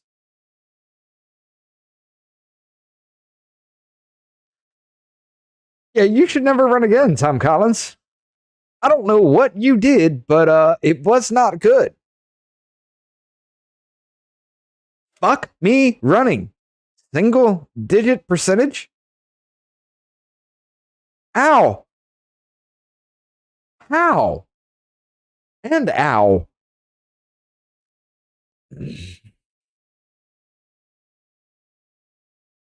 Okay. Yeah, Steve Sisolak just fucking ran through that shit. Yeah, there ain't no point in looking at any of that. That is embarrassing. Joe Lombardo. Good little fight there, Joey Gilbert. Good little fight there. The whole crew. And not so much for John Lee, but that's not bad. That is not bad. That's oh my God, 31 to 94%.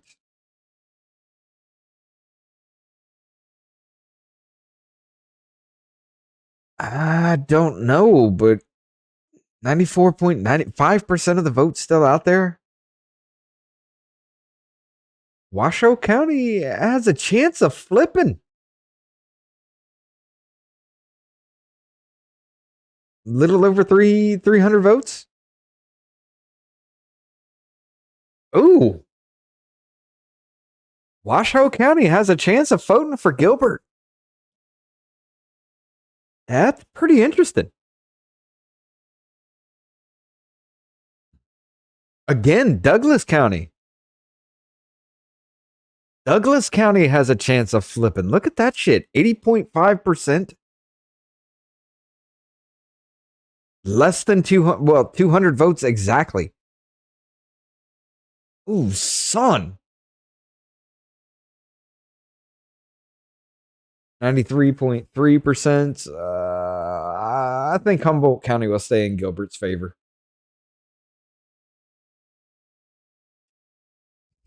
Oco County. Yeah, that's Gilbert's favor. 92.7%. Tallied up. Almost 1,000 vote difference. Yeah. You're done there. You're keeping that one. And Lombardo is going to, you got 10% of the votes in. So, or 10% of the votes left, 50, 75, 97, 100. Roughly around 100,000 people voted already. Talking about 90% of the precinct in, so that's 10,000. There's no way in hell. Clark County stays for Lombardo. These two, though, these two may, I'm not going to say change the name of the game for them. I think that's a wider margin than what's available out there for these counties.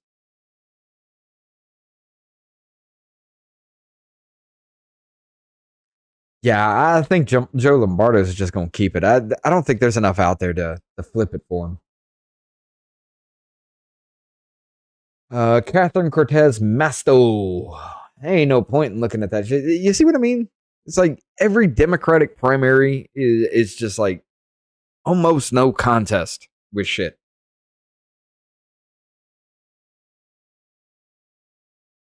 Further makes me think that people that lean Democrat, more often than not, really aren't paying attention.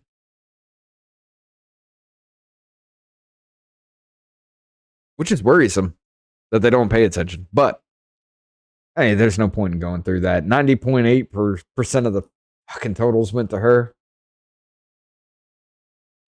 Adam Lexalt. I feel like that's going to be way too much to pull back from.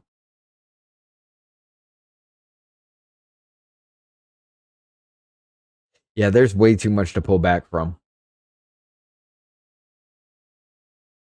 Primary nomination is Adam Lexalt at that point. Yeah, there ain't enough. Las Vegas has 10% still out there, though. Still don't feel like that's enough to actually change anything in there. Yeah. Again, Elizabeth Keno Burkhead. Stay above that line. Stay right here above that line. All right. Let's not go back down to the 4th grade. Let's stay in 5th grade humor. I don't think there's enough votes out there to change anything for them either. That's too much of a spread. But there's not a lot of voting going on. I mean, Las Vegas, yeah. Reno, maybe. But in these other areas, look at this. Low triple-digit numbers as far as voting is concerned at 100%.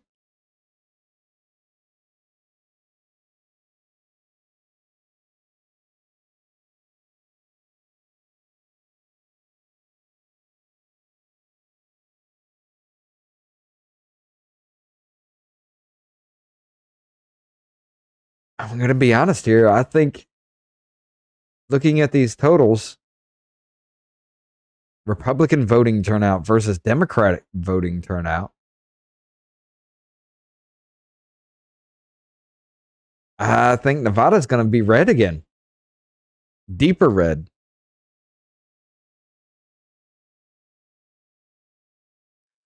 Lieutenant Governor, 59 to 48. Yeah, that shit, son. That could change still. 8, 9, 10, 11, 12, 4,000 out of the 5.1%. No, I think Grady's got that one. Is that a small fucking county? Carson City?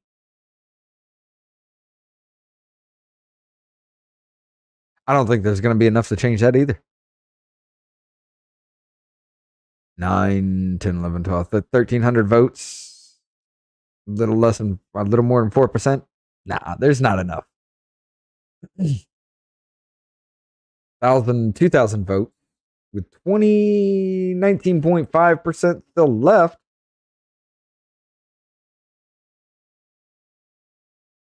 That might be close, but I don't think that's enough to change it for Grady. Change it to Anthony from Grady. Shit, low numbers right there. That's indicative of not being enough people out there to change shit. Again. Oh my. Yeah, that's staying in Grady's hands. 10% still left.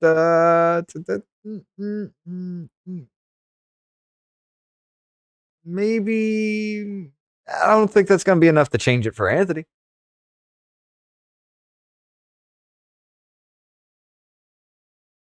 But 10,000 votes, 9,000 votes altogether, a little more than 9,000 votes. That, with all that still left out there in that county, I don't know. That's going to be very close and very questionable. If everything's counted up, that may actually trigger an automatic recount. I doubt it, but that could be enough to actually do so. That'd be interesting to see. Aaron Ford just paddled the shit out of Stuart Mackey. Ain't no point in going into that one.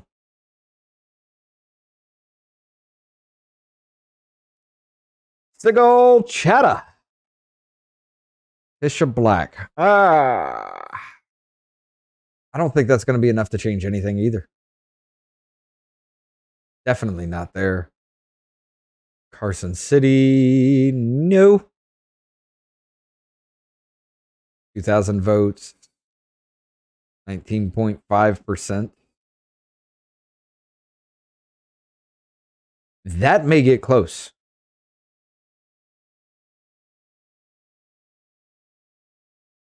A little more than 2,000 votes. 90. Man, that could change for Black easily enough.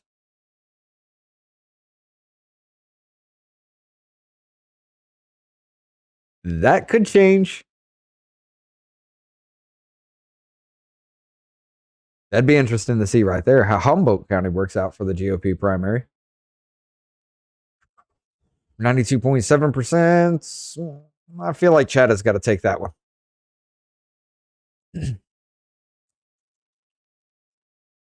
10% still left. 45 to 53. 5, 6, 7, 8. Yeah, that's going to be firmly in Chad's hand there.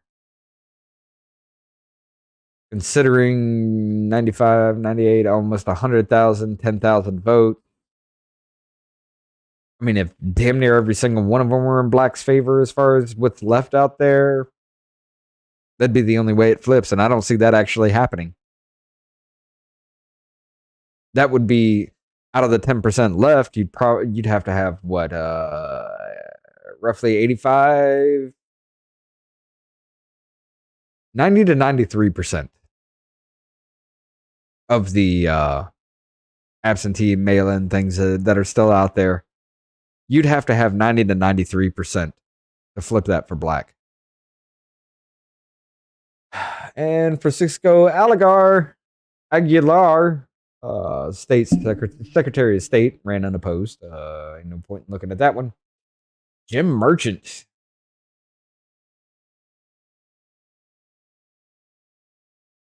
I don't think there's going to be enough votes out there to overturn anything, but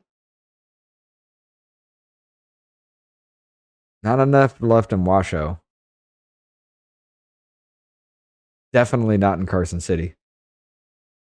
Douglas County. I'm gonna say no.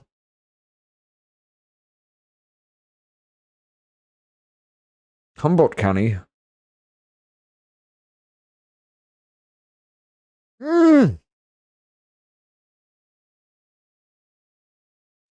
Maybe, but doubtful. I don't think Humboldt County is going to flip. Maybe, but very doubtful.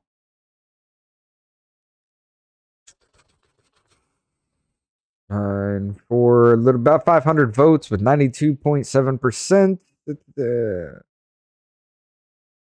I don't think that one's going to flip either. I think Marchant's got that one. And Las Vegas County.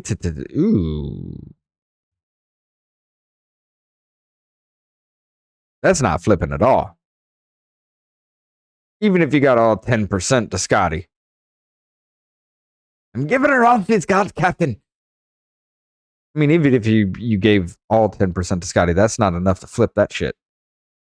That's Marchant right there. All right. I forgot to look over who's going to be battling who. But anyway, shit.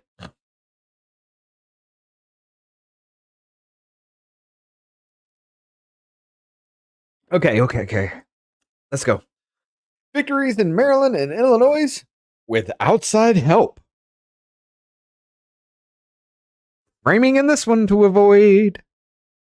Dan Cox, a first-term state legislator, skip it, handily defeated Kelly Schultz, a protege of Governor Larry Hogan, skip it, in the party's primary for governor in Maryland.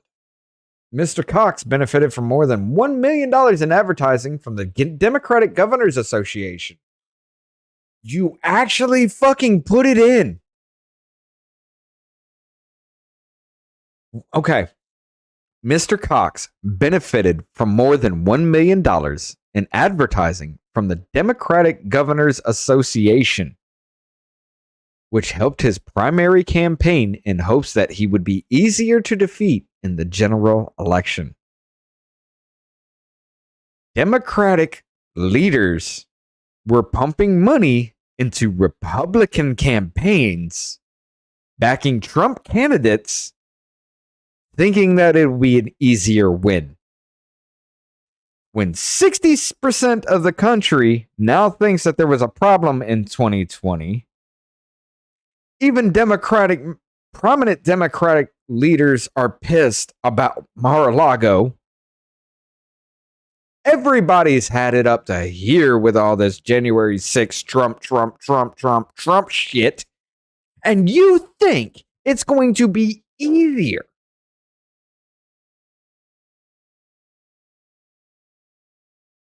Y'all are a special kind of retarded. State Senator Darren Bailey, who received a last-minute endorsement from Mr. Trump, won the Republican primary for governor in Illinois after similar spending by Democrats, including Governor J.B. Pritzker. Where are we talking about here?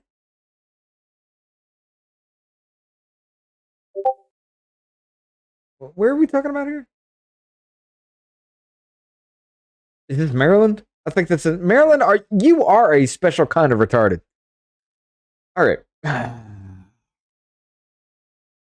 Also in Illinois, Representative Mary Miller, endorsed by Mr. Trump months ago, won her House primary against fellow Representative Rodney Davis after redistricting put them in the same district.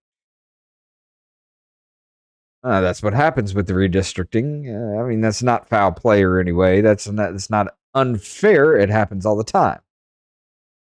All right, let's look at Maryland. And yeah, Maryland and Illinois. Okay, what's more? Governor Democratic primary. Oh. Okay, this is worth looking into. Perez Up by 2 votes with 98.2% only reported. Franchot could take that. Give him 10 more votes.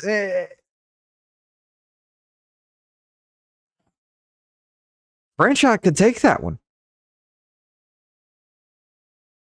That's something worth watching. Yeah, Perez got that one in hand. Less than 100 votes with 98% in.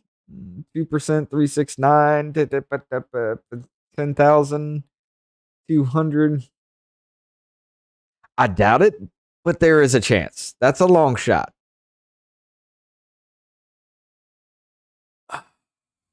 99.2%. Yeah. Moore's got that one in the bag. Ain't no point in looking at that one there. 500, a little over 500.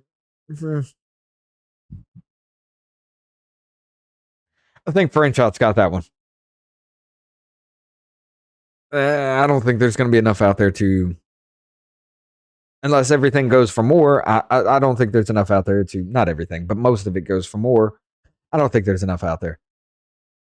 Washington County, though, that one's on the verge of flipping hard. Yeah, Perez has that in the fucking bag.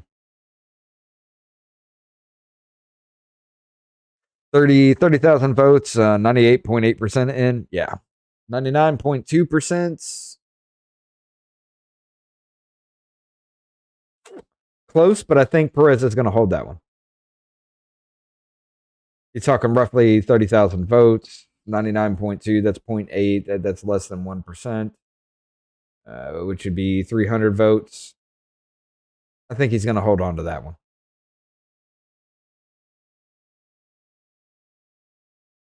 99% of precincts in. Moore's got that one in the bag. Definitely more on that one.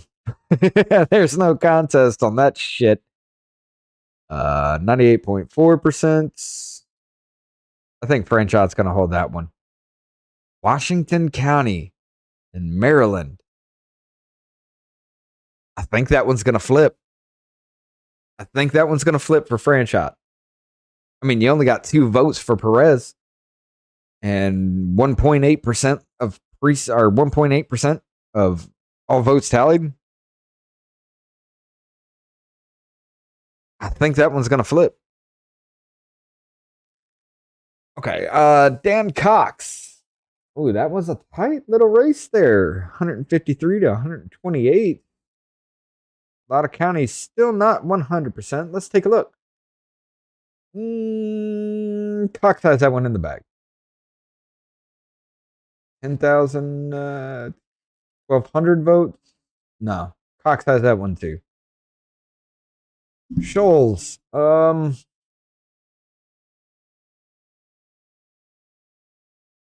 That's close, but I think Scholes is going to hold the lead.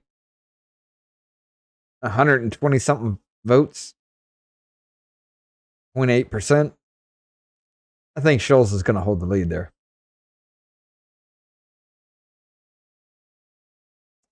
15 to 12, 98.6%. Nah, Cox has that one.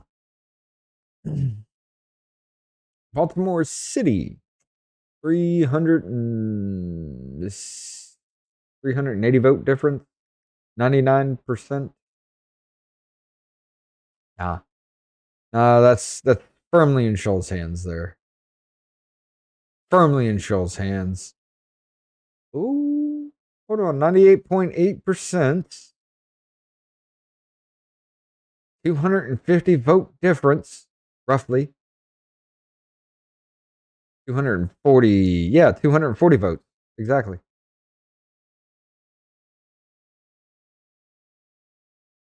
$10,000, 12,000, roughly about 13,000. 1% of that would be 100. It's a long shot, but I think Cox will hold that.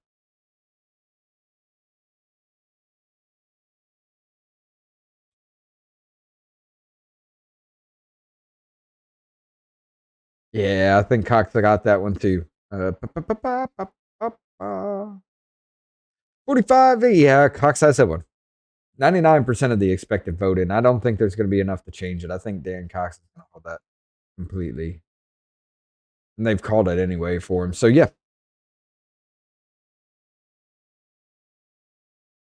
U.S. Senator, Democratic primary, Chris Van Hollen over Michelle Smith. There's no point in going through that. That was a pretty good beating. That was like a Evander Holyfield fighting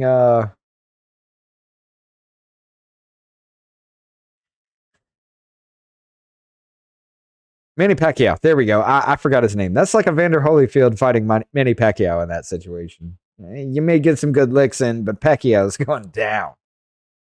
All right. Chris Chafe, Louis Friend.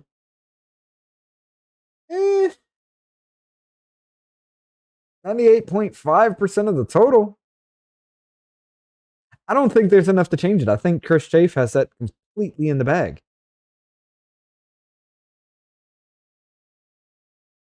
It's going to be close. 3.1 to 2.7, 98 point. Yeah, Chafe got it. Shafe. I'm pretty sure that's Shafe, but I'm mispronouncing it Chafe. But whatever. I'm just going to call him Chafe because fuck them all. That's all I got to say. 99.2% in. Yeah, that's basically in Chafe's hands. 400 votes, 98.6. 382 votes. I think it's going to be close, but I think Chafe's going to hold it. Yeah, there's no way. Chafe's holding Baltimore City County. Baltimore City, whatever. Thorman.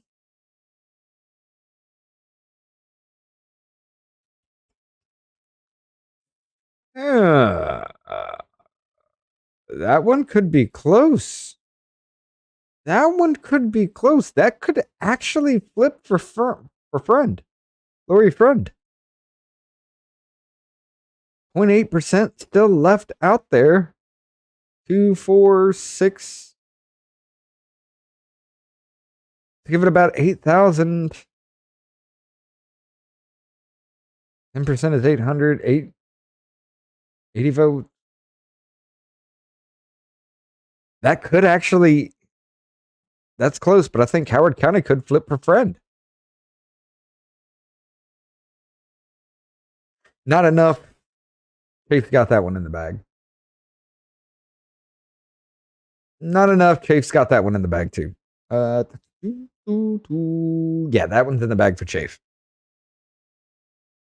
Anthony Brown, State Attorney General over Katie O'Malley.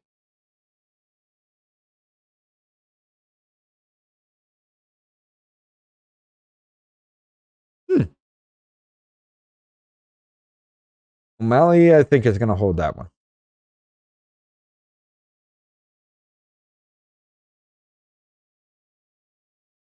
Yeah, O'Malley's definitely holding that one.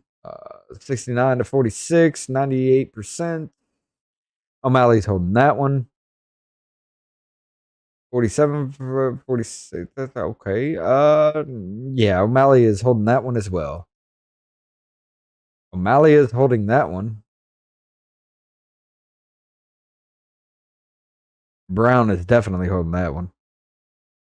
Oh, get off my screen. O'Malley is holding that. O'Malley's holding that one. I mean, this is pretty much in the bag right here. Yeah, Anthony Brown got that one. Michael Petruka, Washington County. Nah. I'm going to say Shalek won that one. That one's going to be close, but I think Shalek won that one. Petruka, definitely in the bag.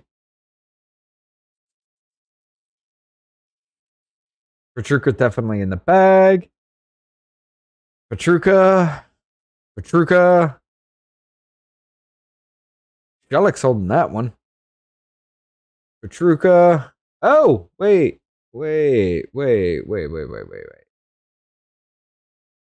Little more than 100. Yeah, there ain't enough. Petruka got that one. Petruka.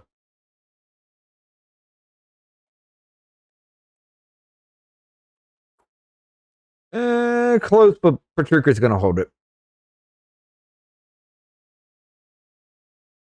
Yeah, Petruka's got that one too. Okay. So, State Attorney General Michael Petruka against Anthony Brown. U.S. Senator is Chris Chafe against Chris Van Hollen.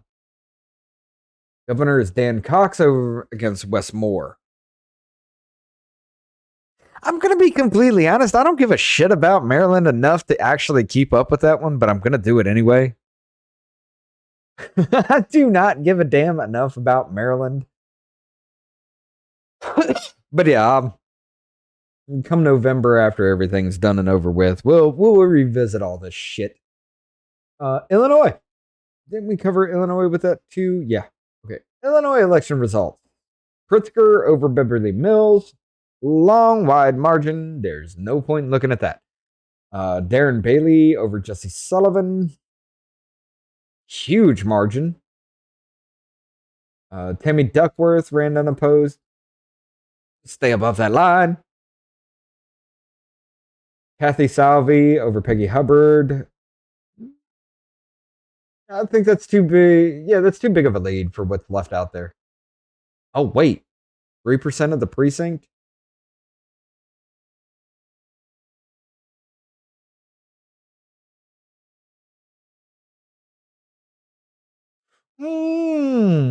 No, Hubbard's not taking that. That's going to stay with Kathy Salvi. But I doubt there's enough people in McDonough County, Dano, whatever. That Mick County? I don't think there's enough to change that. There's definitely not enough to change that. Chicago, yeah, Chicago and Springfield. Definitely Chicago area. Okay. Kwame ran unopposed. Thomas DeVore. Not enough. Wait a minute.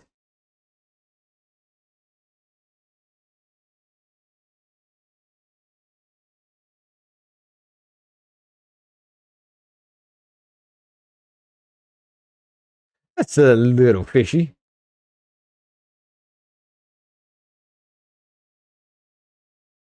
%3 of the precincts for the governor.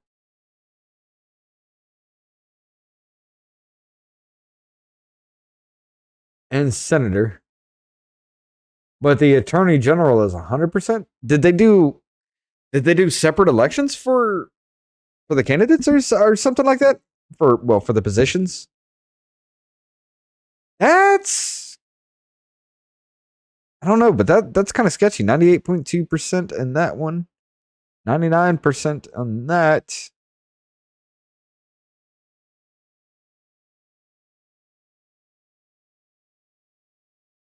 I don't know, but that's incredibly sketchy. Yeah, Thomas DeVore has that, though.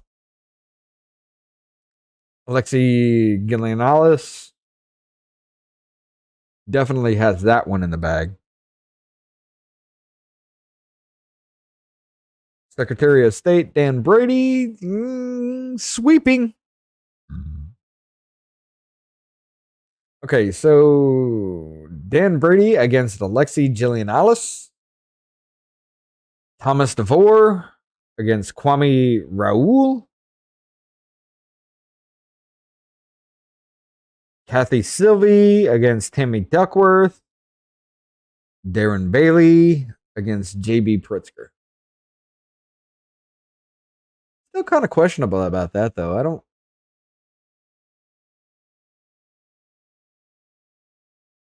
I don't understand at this point in time why there's only 3%. Oh, that was last updated in July 19th. Why the fuck haven't you updated it, you assholes?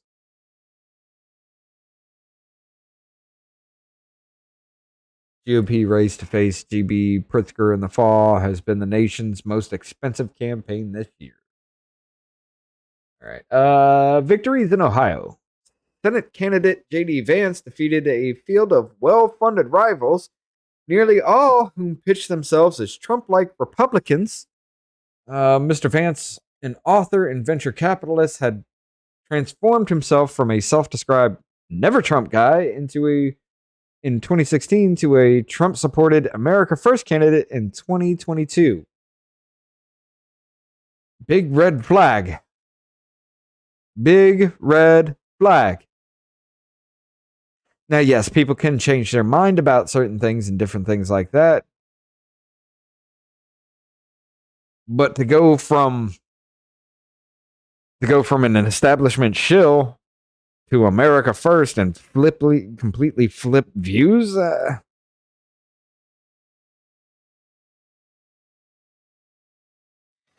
feel like that's a political tool. I feel like that's a ploy.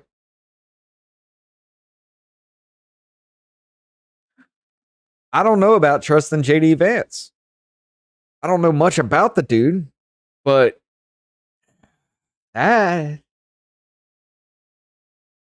granted, that is framing. It's subtle framing, but that's a red flag. Maybe could be falling for New York Times bullshit too. Max Miller, a former Trump aide who denied assault allegations from an ex-girlfriend, was later endorsed by Mr. Trump, won his House primary. Oh. Framing I should have skipped. No, I mean, I guess that would be fair. Mr. Trump also endorsed Madison Gilbert. I'm not even going to try to pronounce that. A lawyer who has been a surrogate for all his presidential campaigns. She won a 7-way primary for congressional seats. That's not bad. Let's take a look. U.S. Senate GOP primary, J.D. Vance. You got it. I mean, there's nothing left to count. Tim Ryan, Democratic primary.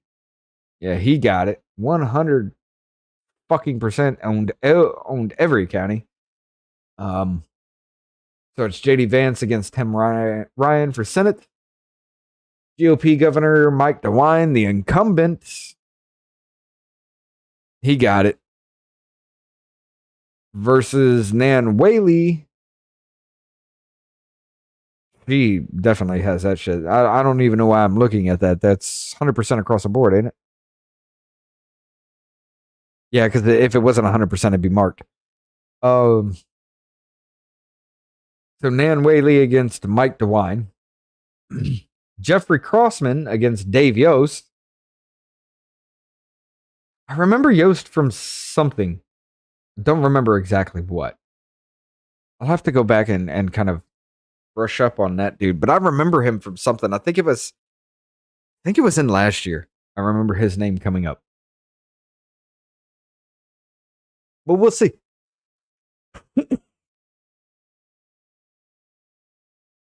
I guess nobody wants the attorney general spot except for Jeffrey Crossman and Dave Yost. Like, I need to lower this down. If it stays down. Yeah. Let's just do it that way then. But I feel like nobody wants the attorney general spot. If they both ran unopposed, it's just like, fuck it, whatever. Nobody wants it. Let's see. Idaho. A loss in Idaho. Governor Brad Little overcame Mr. Trump's endorsement of the state's lieutenant governor, Janice McGeachin, who was challenging him in the Republican primary. And that's all you got to say about Idaho. Well, let's take a look. Brad Little for GOP primary. Sweeping across the board. Nothing left to report. So Brad Little against Stephen Haidt, who had no opposition. Mike Crapo for Senate. Sweeping across the board, Crapo is going to be facing David Roth, who almost got ousted.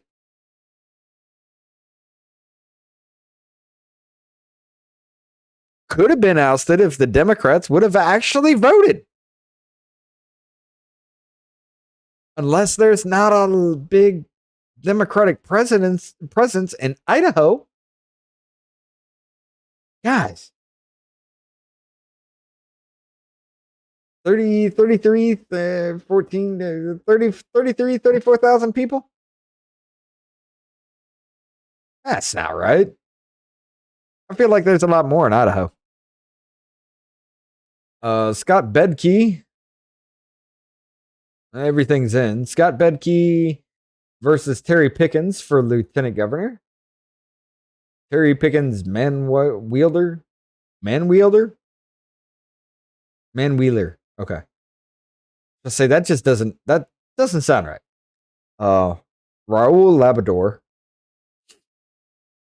100% in. He's got that one. Raul Labrador for state attorney general versus Stephen Scanlon, who ran unopposed.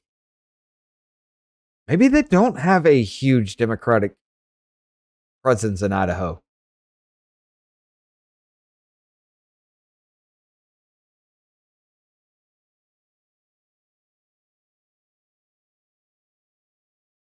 I don't think they do. Well, there ain't nothing out there but potatoes, and Democrats don't like farming, so they're not going to be there. Fucking around, but it's true.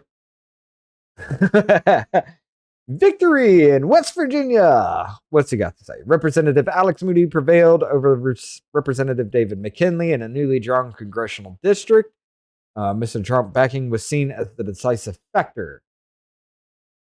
West Virginia. Let's take a look. Why? Why are you not reporting? Oh, this is just in District 1. Oh, you sons of bitches. Politico, you got lazy as fuck right there at the end. Carol Miller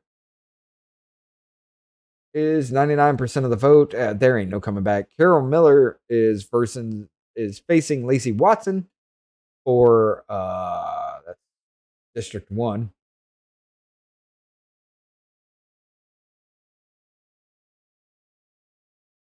For what?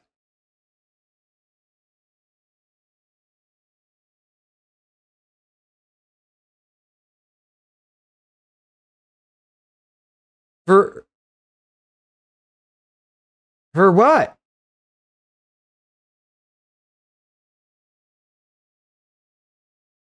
I'm lost. What are they going for? I guess that's supposed to be, let's see, Scott, Lacey Watson, ran unopposed, Barry Wendell. David McKinley, Alexander Moody. Mooney? Is this a house?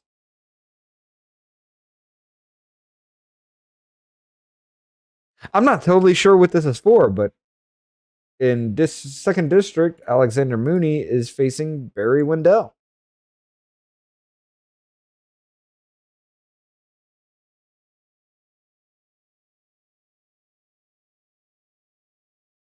Y'all need to step up your game with this, because I don't know what the fuck's happening. Not in West Virginia. But yeah. Okay, so that goes over. Well, yeah, I mean, that does go kind of. Oh, I've reached my limit of free articles. Fuck you, New York Times. No one gives a shit about you. Oh, let's see. Liz Cheney is defeated in Harriet. No. We got to look this up.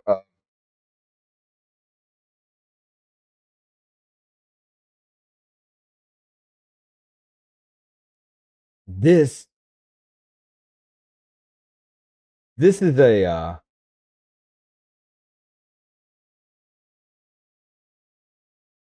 I'm almost out of free articles. Where is the percentage, son? No, they called this at like 5%. They called this last night at 5%. reported, or somewhere around there. I'll just even look at the images because I know it's fucking horrible. Labor, conservative. That's come on now. Ah, aha. Where the fuck is Wyoming? Over here. I think that's it. Oh, that's a 2020. You son of a. You trickster little bastard.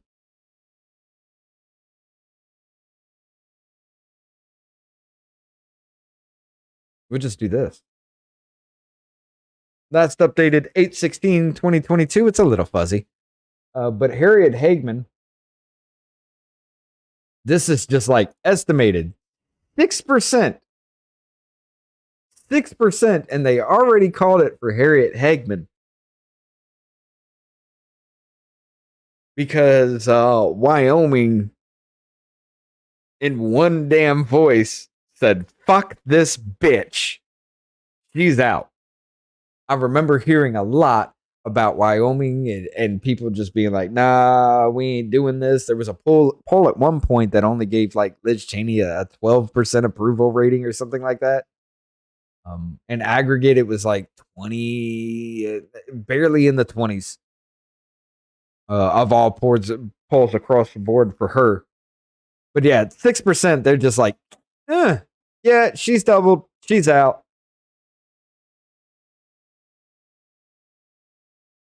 I want to see the full totals, sir.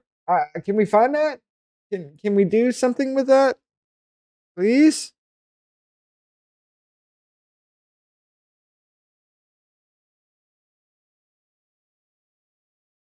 Y'all are some bastards. You really are. News. Live updates. Wyoming and Alaska election results. Okay, estimated vote-in totals of 99%. Hagman, 66.3%. She swept the damn state. Whereas everybody in Wyoming said, fuck you, Cheney. Thank you, Wyoming. I appreciate the fuck out of you. That bitch has got to go. But Hagman will be facing Graybull.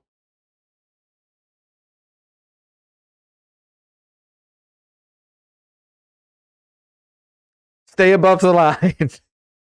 No, I'm actually interested. Is that like some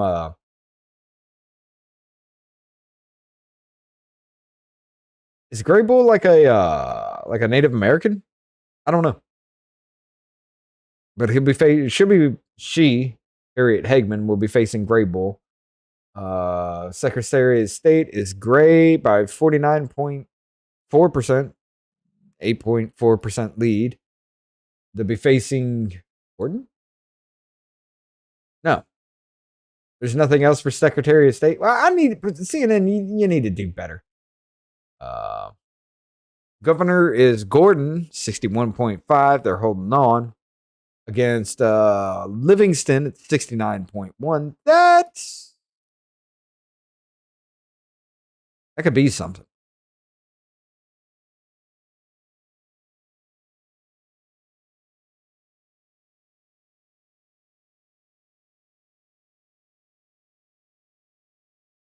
But yeah, Liz fucking Cheney is gone. Daddy can't help you now. Get the fuck out. All you've literally done is vote on the Democrat side while holding absolutely no Republican views at all. You ran as Republican because you thought you could get into office. Sleeper fucking agent, just like Crystal Matthews said with that inmate in, what was it, South Carolina? I think it was South Carolina. That's what the fuck she was. She got into office and she capitulated to the Democratic side for every fucking thing. None of what she said or what she voted for None of what she espoused, none of what she actually campaigned on was anything Republican in any way. I'm neither left nor right. I'm politically fucking homeless. But Cheney, you stupid cunt. You literally secured your fucking own loss with that. People, if you wouldn't have played into this damn January 6th bullshit, try to be on the fucking committee and try to make a name for yourself, capitulating to the Democratic side, maybe you could have held on. But you're too fucking dumb because you think, if I placate to them, they'll give me what I want because they're the ones in power. Instead of standing to what you claim to be your morals and values and standing up for your people, all you did was bend over and take it in the ass like the rest of us. And now you're the rest of us. How's it feel? Yeah. So I'm just going to take this as a win. Literally, I am. It's some of the others I'm really, really interested in, and actually a lot of them to see how they play out. But that one, I kind of want to say, I kind of want to be on Hagman's side, whatever, however you say it. Kind of want to be on their side, but there's some things she says that's questionable to me. I'm just gonna keep an eye on this, and come November, we'll probably be talking about this a lot.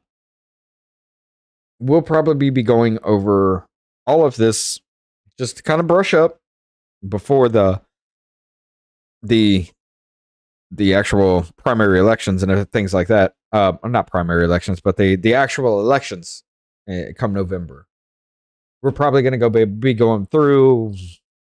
It's going to take a few days, but we'll probably be going through every state to look at what they're doing, how they're playing out, things like that. And after the elections, we'll probably take a couple of days to go through every state that's having them, and we'll go through the results of them all yet again.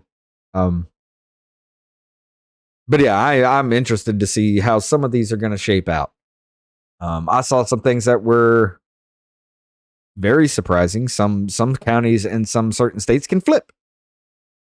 I'd be interested to see if they do. But yeah, since I am at my wit's end with this shit tonight, 2.5 hours. I have noticed one big thing, one major takeaway with this. Republicans are actually making real choices. They seem to be informed. They seem to be actually knowing who they're voting for, while Democrats are just going down ballot. And it's probably the first name on the ballot. Y'all wonder why you're lost in this whole race, this whole informational warfare. You wonder why that pendulum's swinging back? All you have to do is just pay attention. Y'all still believe Jussie Smollett. I'm not going to give him any respect. Y'all still believe Jussie Smollett.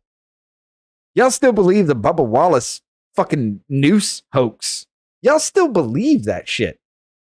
You still believe Kyle Rittenhouse is a fucking murderer and he didn't defend himself. Because you don't follow up. You just read the headline. You don't go any further. You don't see what's going on. You don't listen to these people. And you wonder why you're losing this fight now.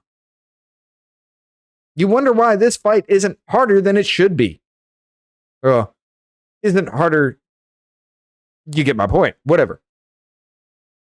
Y'all wonder why people are turning out. Y'all don't know what the fuck's happening. You literally just turn on your TV and you let CNN or MSNBC or OAN or even Fox News tell you what the hell's going on. Some of the Republicans. But most Republican people, most Republican-leaning people or independents who you could have as a Democratic voter, They're looking at this. They're reading this. They see the framing. They see what's going on. They see the lies that you guys tell constantly.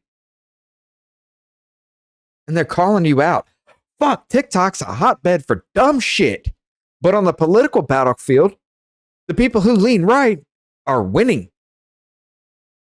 Why do you think they want TikTok revoked? It has nothing to do with China getting your information, because every single website, every single social media site, everybody in big tech, even the phone you use, even if you're not on any kind of social media at all, even the phone you use is tracking you. Every single type, everything you send is being tracked. You don't think your data is being sold?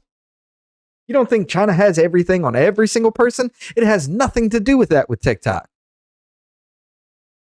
The reason why they want TikTok gone is because we're winning the fight on TikTok politically. Over half the accounts are now right-leaning on TikTok because y'all jump in those chats. That ain't happening here. We bring up the articles. We show you all the framing. We go through it all. We explain it in autistic fucking detail for you. There are some of you that will continue to fight back and be stupid. But the other ones just shut up or be like, holy shit, I didn't know that. We are winning the fight on TikTok. That's why they want it banned. That's where the battle's happening.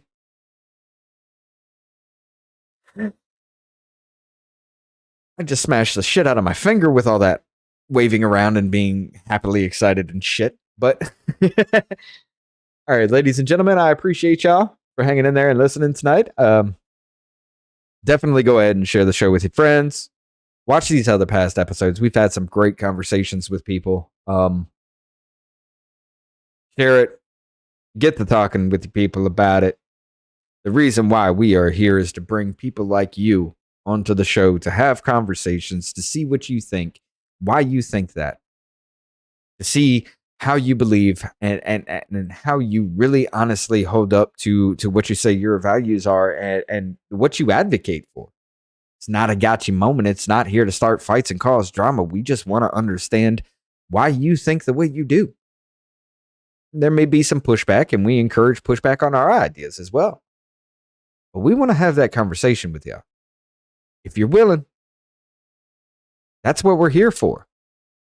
I got a lot of people I'm trying to line up that are willing to come on and talk. We just got to get some scheduling worked out between us and them. This Saturday, I got Ginger Hair Genius from TikTok coming on. That episode should be this Saturday, roughly around 8 o'clock Central Time. Now I'm gonna have to wake up to do that. So it may not be exactly 8 o'clock Central Time. And then the next day, Sunday, I still got to set up a time for that. But Sunday, got a little bit of another TikTok personality, Ninja Kitty, coming on here. We're going to have a serious heart-to-heart about her dealings with like domestic violence and things like that. Her situation in life, and just to hear her story and let her get it out. That'll be coming Sunday. I do not have the time set with her just yet.